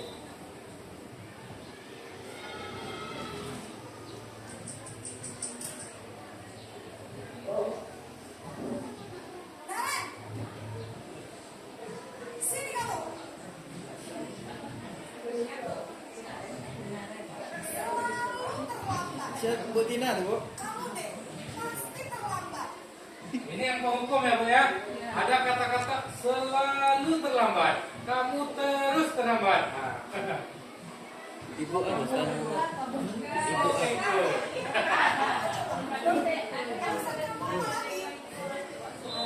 Gurunya Masih ada kedua itu.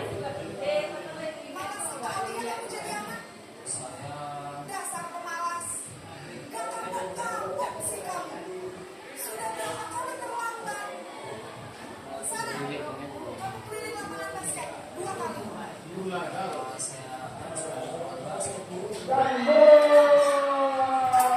Dapat kita lihat ya Bapak Ibu, tanpa ada konfirmasi terlebih dahulu, silakan lari ke lapangan basket 2 keliling. Itu adalah posisi kontrol di penghukum.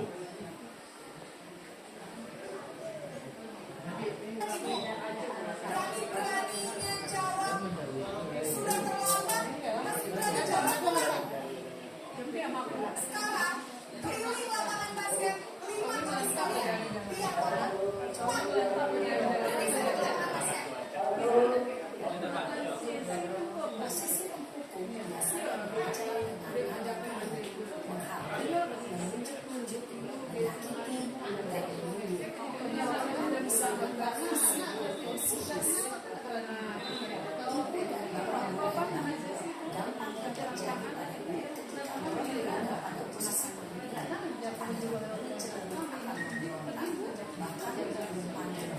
Nah, ini Bapak Ibu, apabila kita menjadi posisi kontrol penghukum, maka akan menjadikan murid menjadi pendendam, tidak menyukai guru atau mata pelajaran yang diampunya. Jadi kita harus koreksi kalau misalnya menjadi penghukum, Bu, aduh anak tidak suku pelajaran awak, berarti itu wajar, karena kita posisinya adalah sebagai penghukum.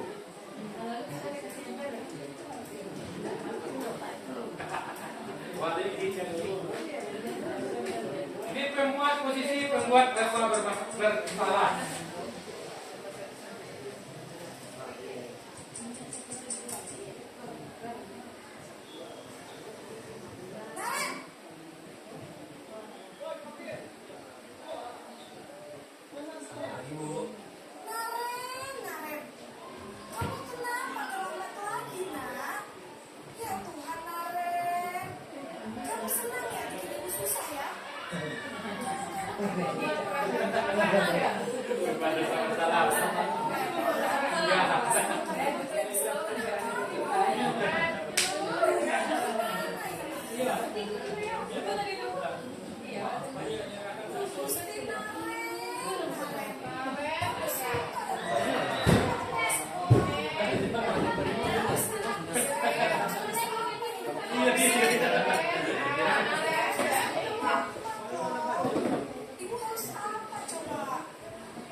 Posisi pembuat rasa bersalah berbicara dengan nada tenang, cenderung namun kata-kata yang digunakan membuat merasa menjadi orang yang gagal, memandang dirinya sendiri, merasa tidak berharga, dan tidak sanggup membahagiakan orang lain. Ketika diri mengambil posisi pembuat rasa bersalah, murid akan menganggap dirinya yang bersalah, dan dia akan berubah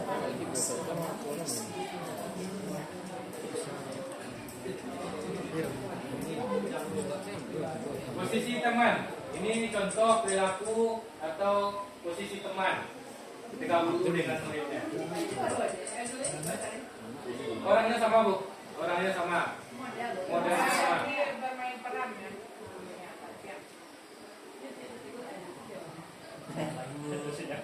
Wah, sudah jam berapa ini, Nak? Terlambat lagi ya saya. Please, tunggu saya, tunggu motor saya, Bu. Kamu malah menyalahkan ibu kamu. Kamu bukannya anak yang paling kencang. Kok terlambat sih? Iya, Bu. Saya memang terlambat bangun tadi. Jadi, biarpun saya lari kencang, tetap gak kekejar, Bu.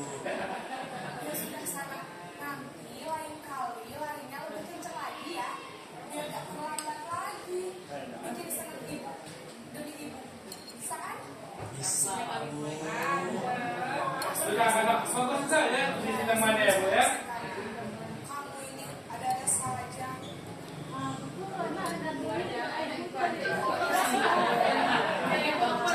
Saya aku yang indah.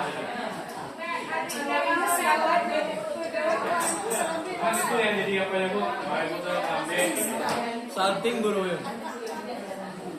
Identitas yang tercipta adalah identitas sukses atau berhasil.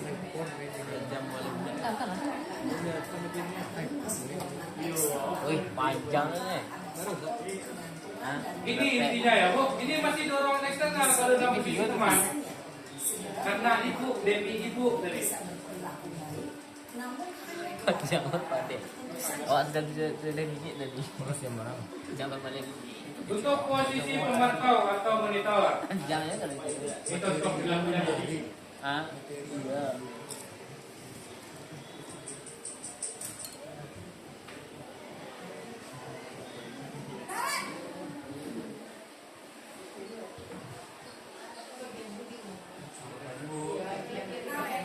Apa peraturan sekolah kita tentang jam berapa kita harus masuk sekolah, Nak? Kita harus di sekolah jam 7, Bu. Iya betul. Sekarang terlambat hadir. Paham Bu, saya harus tinggal kelas pas jam istirahat selama 20 menit. Ya benar, konsekuensinya demikian. Jadi nanti jam 9.30 pas istirahat, kamu harus tinggal di kelas, kerjakan tugas tambahan untuk penanggulangan kamu ya. Baik Bu. Posisi pemantau mengandalkan penghitungan atau data untuk mengontrol murid. Guru mengarahkan murid berdasarkan peraturan dan konsekuensi. Seorang pemantau Jadi untuk posisi pemantau ini Bu, sebenarnya adalah guru yang aturan, guru yang mematuhi konsekuensi sekolah. Nah, tetapi pada dasarnya itu sudah bagus, tetapi belum sempurna. Nah, di posisi mana yang harusnya atau yang sebenarnya kita inginkan di sekolah itu ada? Karena belum sepenuhnya mandiri, karena masih terikat dengan aturan-aturan. Tapi posisi manajer inilah yang paling diinginkan atau yang diciptakan di lingkungan sekolah. Gimana cara penyajiannya?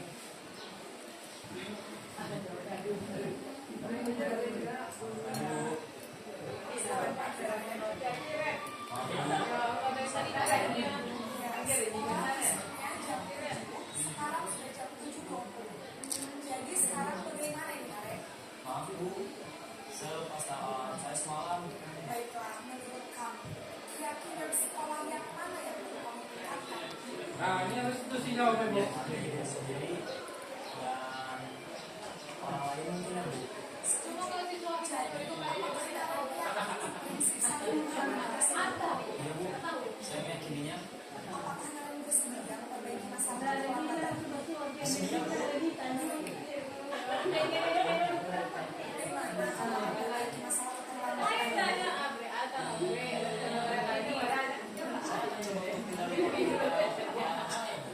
Baik, kalau kalian komputer alami di rumah, ada orang yang kira-kira bisa bantu mengingatkan tidak? Ada Bu, kakak saya. Ada lagi selain kalian? Ada ibu saya. Baik, jadi yang mengingatkan Arek adalah Kak Emma dan Ibu Kavia. Kira-kira akan mulai saat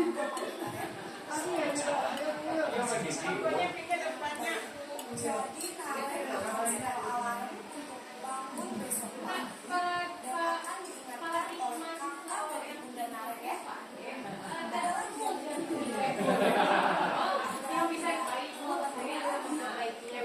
cuma tadi bapak saya akan motong rambut saya besok. Baik Bu, terima kasih. Nah, oke. Sedang dipotong rambutnya ditahan. Jadi tadi ada dari Bu Reni, kenyataannya tidak seperti itu. Ternyata pas ditanya sama anak, waktu kalambet, wak lambe jago malam Bu. Tuh baca juga, nggak tahu ada Bu. Barencak juga, engkau lah Bu. Ya, silakan Pak Jenny. Mungkin ini memperkuat aja boleh ya, itu kan kondisi real di lapangan kita. Berbeda dengan kondisi lapangan mungkin di SMA yang lebih unggul ya. Saya juga merasakan pernah ngajar di SMA 10 Padang, itu waktu 2018 anaknya itu udah bisa diambil pendidikan seperti ini. Dia sadar akan pendidikan. Salah satu contohnya motivasinya. Dia buat di dindingnya. Dia mau jadi apa? Jadi dokter. Mau jadi apa? Jadi itu yang menjadikan motivasinya terlebih dahulu. Dia sadar nggak akan terlambat dia di sekolah. Kenapa? Karena motivasi tadi. Sekarang bagaimana di SMA 1 ini menimbulkan motivasi dan kesadaran belajar. Walaupun jangan menjas kita aja nggak akan bisa, pasti bisa. Tapi bagaimana caranya menimbulkan hal yang seperti itu? Nah, itu pertama. Dan memudahkan proses yang continue.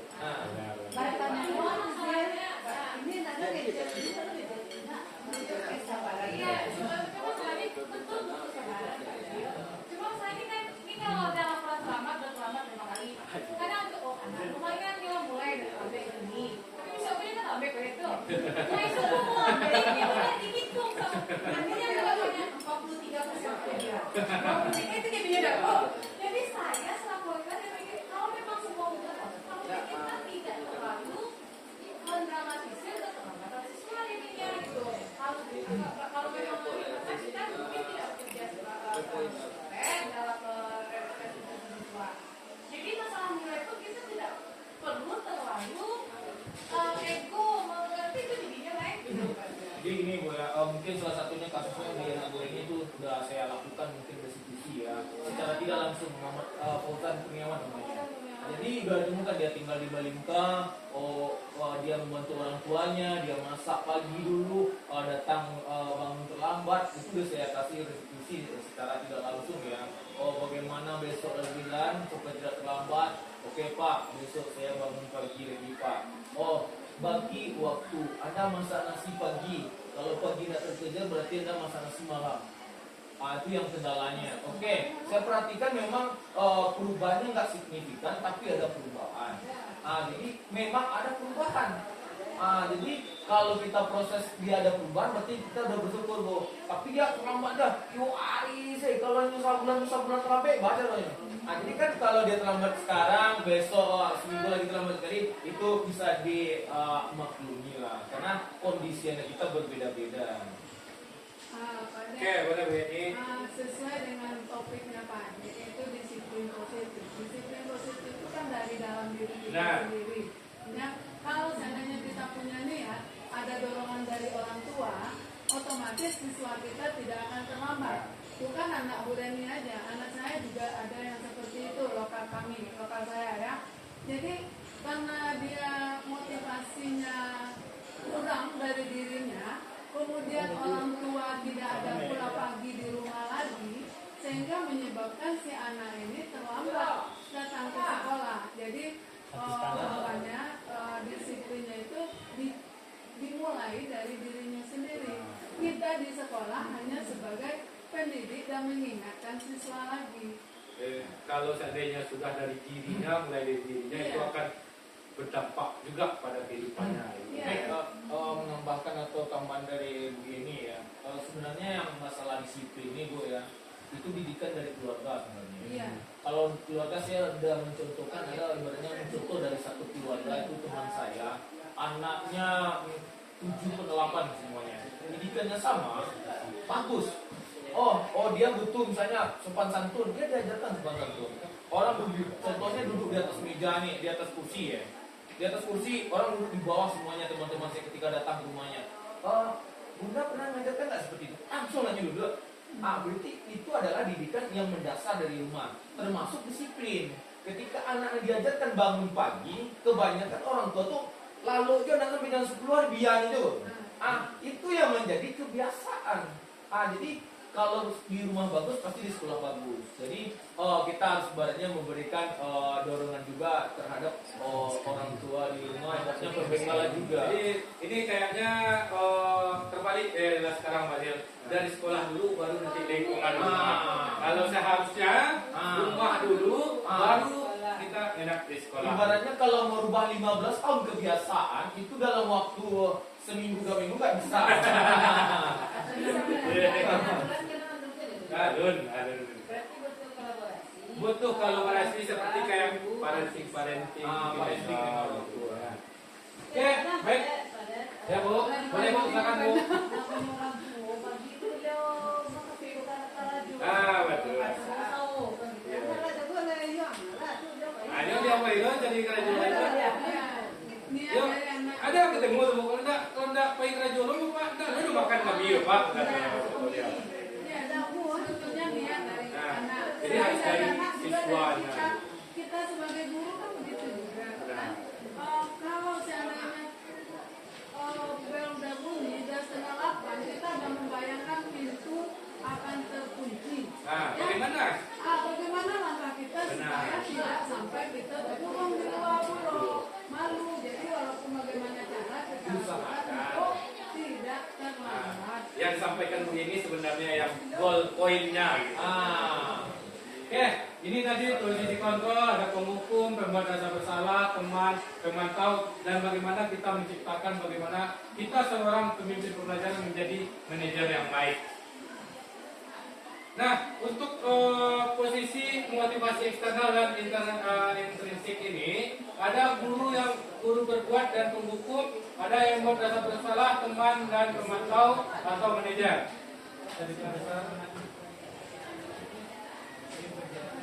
Nah, untuk yang penghukum, gurunya berbuat berupa menghadik, menunjuk-nunjuk, menyakiti, menyindir.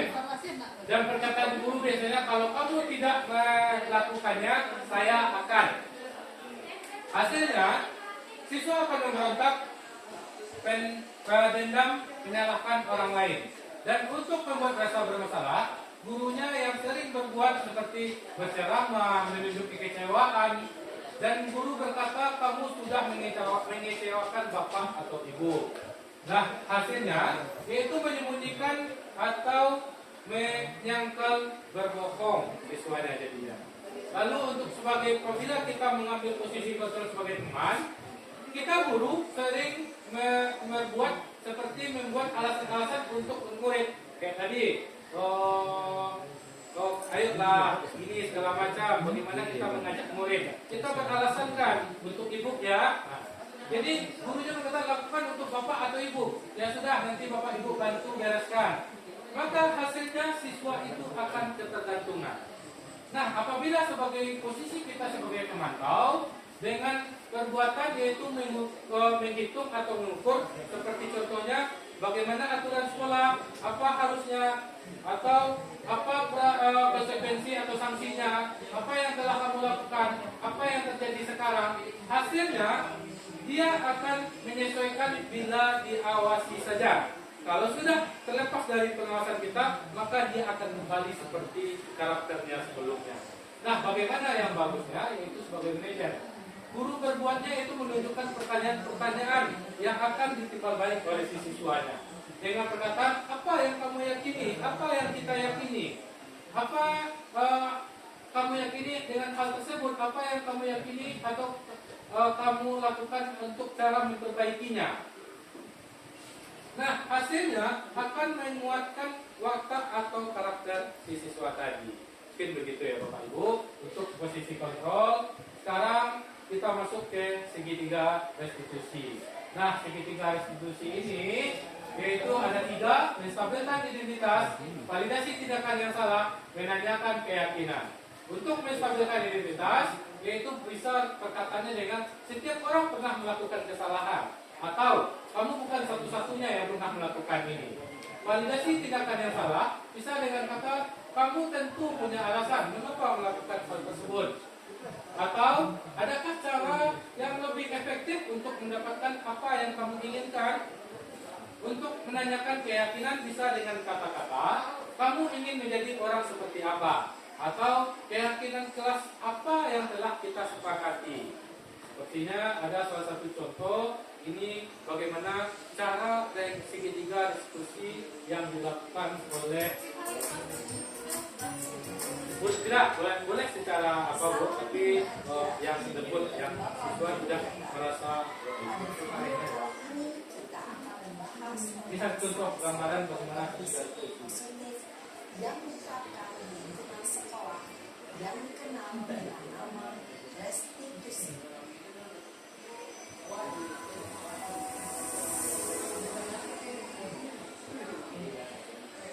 Restitusi dikenakan oleh pakar pendidikan dan emosi berlandaskan pada teori kontrol Indonesia.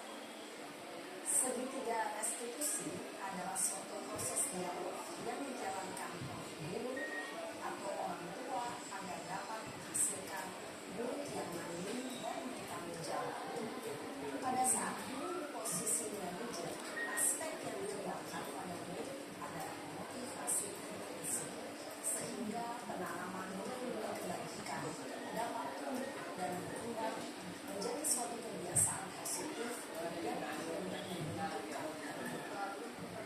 Proses dialog ini terdiri dari 3 langkah yang dikembangkan pada ketiga sisi pada segitiga restitusi. Sisi pertama adalah menstabilkan identitas, sisi kedua adalah validasi tindakan yang salah, dan sisi yang ketiga adalah menanyakan keyakinan. Ilmu yang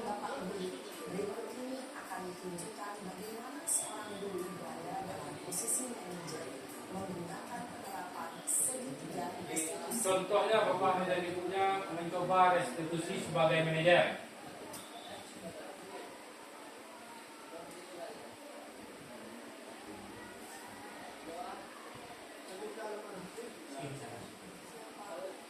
Sudah lama untuk masalah. Kenapa hari ini di sini? Kesel pak, kesel banget. Masa aku dikatain tukang fitnah pak? Ya aku marah lah. Aku balik ngatain Eka di depan kelas. Kesel banget. Oh gitu. Ya pasti kamu marah dan kesal. Bapak juga akan marah apabila ada yang hidup bagus. Inilah yang kata-kata untuk menstabilkan identitas. Kemudian pada saat itu kamu mau melakukan apa? Ya saya langsung ngatain Eka lah pak. Kesel banget. Saya bentak-bentak dia depan teman-teman lain. Oh begitu. Pasti Ya, boleh Pak Zir? Boleh kata kuncinya di sini. Alangkah baiknya Bapak juga seperti itu dulu. Pak sih sukses gini Pak udah itu dulu. Jadi jangan ada kata seperti itu. Saya nggak kurang setuju, nanti ada beberapa tampilan yang seperti itu. Ada di momennya Pak sih seperti itu dulu. Jadi maksudnya ada orang yang pernah juga marah seperti itu. Pada dasarnya untuk menstabilkan ini bahwasanya mereka bukan satu-satunya sebenarnya seperti itu. Tapi bagaimana dia mencoba nanti bangkit dari hal yang Oke, Pak De. Bukan satu-satunya, tapi jangan menjatuhkan ke diri kita. Jadi ada konsep negatif nanti. Waktu sih bisa dia sukses dengan itu. Jadi sebenarnya kata-kata menstabilkan ini banyak pilihannya. Nanti ada lanjutannya. Contohkan tidak yang lain. Nanti ada beberapa contoh kata-kata menstabilkan itu Bapak. Misalnya semua orang juga pernah bermasalah. Berarti kita langsung. Iyalah, saya diam saja pak. Ya saya bela diri lah. Masa saya dituduh tukang fitnah? ya wajar lah. Mempertahankan harga diri itu sesuatu yang penting buat kamu. Untung kamu tidak berpihak Jangan Iya pak. Untung saya masih sadar. Dan gemes pada saat saya pasti bela diri lah. Ya pasti ya. Tapi kamu memilih untuk tetap bertahan dan bersabar. Kamu memilih untuk tidak lebih parah lagi. Nah, sekarang coba kita lihat lagi tindakan kamu yang mentak-mentak Eka di kelas. Tindakan kamu itu kira-kira sesuai dengan keyakinan kelas atau prinsip kamu tidak? Enggak lah pak. Capek pak jadi pengaruh. Jadi keyakinan atau prinsip mana yang kurang sesuai dengan keinginan kamu? Ya saya sebenarnya sangat menghargai orang lain. Mungkin saat itu saya menjadi emosi. Jadi tidak menunjukkan sikap itu. Kamu meyakini tidak? Menghargai orang lain itu penting buat kamu. Yakin lah pak. Iya, setuju. Kita harus saling menghargai. Namun, ada juga keyakinan yang kita sepakati yang perlu kita jalankan apabila kita sedang marah, kan? Ya saya bisa lebih proaktif. Mulai dengan diri sendiri. Saya bisa jadi lebih sabar. Mengambil keputusan. Dan mau apa lagi. Kira-kira kamu bersedia memiliki masa depan? Namanya saya. Kan kalau salah salah saya. Nggak bisa jadi anak Kalau salah cuma Iya. Menurut kamu, bagaimana rasanya berada seperti itu? Ya nyaman lah. Bangga bisa bersabar dan menghadapi. Baiklah kalau begitu. Yuk kita pikirkan bagaimana memperbaiki masalah ini.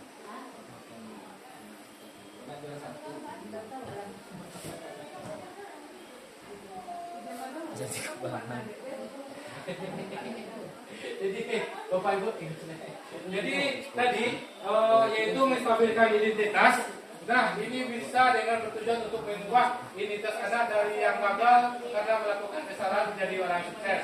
Bisa jadi berbuat salah itu tidak apa-apa. Kata-katanya seperti Bu, berbuat salah itu tidak apa-apa. Cuma dalam konteks misalnya itu salahnya siap melanggar aturan, wasawi misalnya merokok, bersalah itu tidak apa-apa. Bisa merokok jadi dia Bu.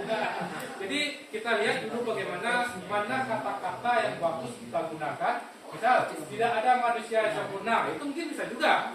Atau, saya juga pernah melakukan kesalahan seperti itu. Ini yang tadi dikhawatirkan Pak Zil. Pak, itu saya kayak itu aja. Boleh ya, Pak.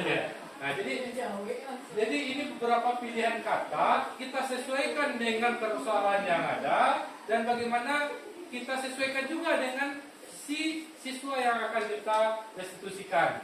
Bisa Bapak atau Ibu tertarik mencari siapa yang salah, Bapak Ibu tidak tertarik mencari siapa yang salah, tapi ingin mencari solusi. Ini salah satu yang bagus juga kalimatnya Ibu. Apabila ada pertengkaran, ini kamu berhak merasa begitu. Atau apa kamu sedang menjadi teman yang baik buat dirimu sendiri? Inilah beberapa contoh yang bisa digunakan, kita sesuaikan dengan kesalahan situasinya. Kadang anak-anak ngerti dengan bahasa yang seperti itu. Maksudnya Bu, Nah, cuman ya tergantung tadi Bu, yang kita penyampaian. Misalnya siapa cakap, ya kan? Ambil pihak lo kan yo. Terang ada lawannya merah, lo lawannya gawak. Nah, jadi tanda kutipnya menstabilkan identitas itu sesuai dengan kondisi dan situasinya. Termasuk kondisi di sini adalah bagaimana lawan bicara kita atau kita sebagai gurunya dengan si siswanya. Yang kedua, validasi tindakan yang salah, membantu murid mengenali kebutuhan dasar yang ingin dipenuhi ketika ia melakukan kesalahan tersebut. Setiap tindakan kita dilakukan dengan suatu tujuan, yaitu memenuhi kebutuhan dasar tadi. Seperti contoh kata, padahal kamu bisa melakukan yang lebih buruk dari ini. Hanya salah wah, tapi wah bayangkan, sebenarnya misalnya lah kebutuhan itu dalam untung mereka sekolah, daripada tidak ke sekolah ada. Nah, salah satu contohnya misalnya itu. Jadi kamu pasti punya alasan mengapa melakukan hal itu. Kamu patut bangga pada dirimu sendiri karena kamu telah melindungi sesuatu yang penting bagimu. Kamu boleh mempertahankan sikap itu, tapi kamu harus menambah sikap yang baru. Dan yang terakhir adalah untuk menanyakan keyakinan, yaitu teori kontrol menyatakan bahwa pada dasarnya kita termotivasi secara intrinsik ketika identitas sukses telah tercapai dan tingkah laku salah telah divalidasi, maka murid telah siap mengaitkan keyakinan dengan tindakan yang salah. Seperti contoh katanya, apa yang kita percaya di kelas atau di keluarga, apa nilai-nilai umum yang telah kita sepakati, atau apa bayangan kita tentang kelas yang ideal. Apa kamu mau jadi orang seperti apa? Tapi kembali saya ingatkan, pilihan kata-kata ini kita sesuaikan dengan kondisi dan situasi saat kita berhadapan atau melaksanakan restitusi. Nah, Bapak Ibu mungkin sudah menunggu-nunggu kata-kata terakhir ini ya Bapak Ibu. Alhamdulillah. Sebelum saya tutup, saya kembali menanyakan kepada Bapak Ibu, apakah masih ada yang tanggapan atau saran yang diberikan kepada saya sebagai penyaji dari budaya positif ini? Ya, boleh begini. Kan tadi benar sekali ya, dan bagaimana kalau misalnya kan banyak anak kita yang bisa dilakukan diskusi, melakukan satu ini kan, jadi kami sebagai tim observer mengamati, jadi tahu gitu kira-kira di mana tak kesalahan kamu gitu ya, kalau nggak langsung mempraktikkan langsung, nanti dilihat progresnya seperti apa. Jadi jangan lihat deh kami gitu Pak Dek, ternyata oh iya berarti yang salah itu bagian itu gitu Pak ya. Masalahnya kan dari tahun ke tahun yang saya alami gitu, pasti ada beberapa anak yang maksudnya awal harus tahu, tapi kan kalau memang anak kalau sebagai waras kan Pak ya, jadi ketika oleh banyak guru penggerak ya lancapnya ada tim aksi nyata langsung, jadi kami nanti observer kan berarti ya bisa ya begitu, ada lo penyemangat gitu. Jadi salah satunya kalau dapat kita bukan membuat tim, tapi kita seluruh warga sekolah melaksanakan ini. sebenarnya diskusi kita ada dilaksanakan, cuma karena kita tidak pribadi, jadi tidak nampak ada orang lain, misalnya di kelas, ada di ruang marah, atau di bawah asap, ada kan, cuman ada kawan baru Masalahnya yang nengok gitu, karena langsung melakukan gitu. di project di kearifan lokal ada 3 anak kami langsung bersama anak itu datang pasti bapak sampai dikeluarkan sama guru karena kenapa nih tuh payah bawa kan sebagai koordinator pagi tuh sama kita kalau apa aku itu masuk gitu kan, tapi ya gimana gitu lah dengan baik sampai akhirnya bodoh salah berjanjian bu kami janji bu kami akan terima pun Rasanya ada di dalam dirinya ya Bu ya. sampai pas nilai selesai itu Pak Dek dia dengan tenang udah nasi situ makan apa sama-sama berarti kan bagus tanggapan dari orang guru terhadap sikapnya Pak Dek. Tapi apa yang terjadi Indonesia dia bikin Bikin yang lagi. sama lagi. Saya bingung di mana tak kesalahan ada bendera ya. Ya, boleh menyikapi Bu ya, terkadang segitiga restitusi ini berlaku atau kita nggak untuk semua anak. Saya tuh paham gitu. Kenapa? Saya juga melakukan di E3 gitu. Sampai saya marah gitu. Di E3. Kenapa? Kenapa saya marah? Mungkin kalau di kitchen lalu nak mana gigi per lidah ya. Ibaratnya tapi masih disepelekan. Kita kembali ke aturan sekolah aja. Kalau kita tetap menstitusi, dia akan kembali. Institusi itu nggak mungkin kelas 10 guru yang melakukan institusi nggak berlangsung berarti ke sekolah kita bisa eksekusi. Menyuruh ulangan di kuisis setiap saat diwinyan alberti ini kalau di kuisis kok dia nggak pasti. Oh tak tahu ibu-ibu orang baca bisa dibuka dari jam sekian itu sampai malam pun juga memang juga yang masuk kita kan. Jadi ya salah satunya mungkin kalau seandainya tidak sudah melaksanakan restitusi, lalu tahapan proses sudah kita lakukan pemantauan juga gitu ya Bu ya. Lalu kita naikkan tingkat prosesnya sudah juga. Konsekuensi terakhirnya kan siswa ini berarti tidak mampu dia melakukan hal tersebut gitu. Jadi kita kembalikanlah mungkin kepada pihak sekolahnya lebih dahulu, nanti melihat tanggapan dari sekolah bagaimana untuk perkembangan ke depan. Restitusinya Pak Ade berhasil tuh di akhir semester kemarin. Abangnya ngadu awak, Bu, aku dibaca dengan lemah lembut. Itu memang menanggapi Bu ya. Itu memang semua anak tipikal seperti itu. Kenapa? Ada ancaman seperti ini, pasti tinggal kelas. Jadi kalau nggak dipeluan berarti nggak bisa ujian. Jadi ibaratnya kadang kata-kata tidak bisa ujian, tidak naik kelas berarti sadar surangnya, sadarnya sebentarnya malah tidak dapat ujiannya. Lah dapat dapat ujian jadi udah di sana lo lihat kan masih ada yang ibaratnya. Jadi itu mungkin ada masalah-masalah yang tidak bisa terselesaikan oleh restitusinya. Ya, karena restitusi ini mungkin di awal kalau sudah selesai, lalu proses berikutnya mungkin harus ada tingkatannya. Bahkan mungkin tadi ada sampai ke BK. Kalau lah BK itu lebih mendalam restitusinya mungkin. Ya Bu ya, lebih jauh restitusinya nih. Sampai ke rumah gitu. Jadi kalau lah lebih harus dari BK itu mungkin harus ada kalau tidak ada harus berlaku konsekuensinya lagi. Karena Bu jelas kita nggak ada ya.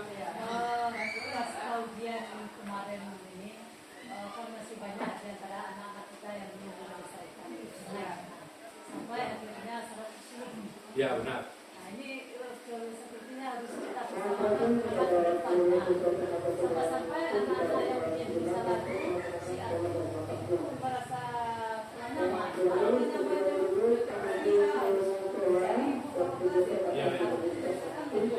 jadi bukan yang sedikit anak 100 kira jadi dibuat Biar tidak berkelanjutan begitu ya. Terkadang ini mencari solusi, terkadang guru mapel udah mencari solusi. Salah satunya nih Bu ya yang saya terapkan. Saya akan menagih anak ini kalau masuk kelas tugasnya ini belum saya ingatkan. Kalau lagi ini guru nak piku bisu anak masuk anak. Jadi bakal jawab kami minta le.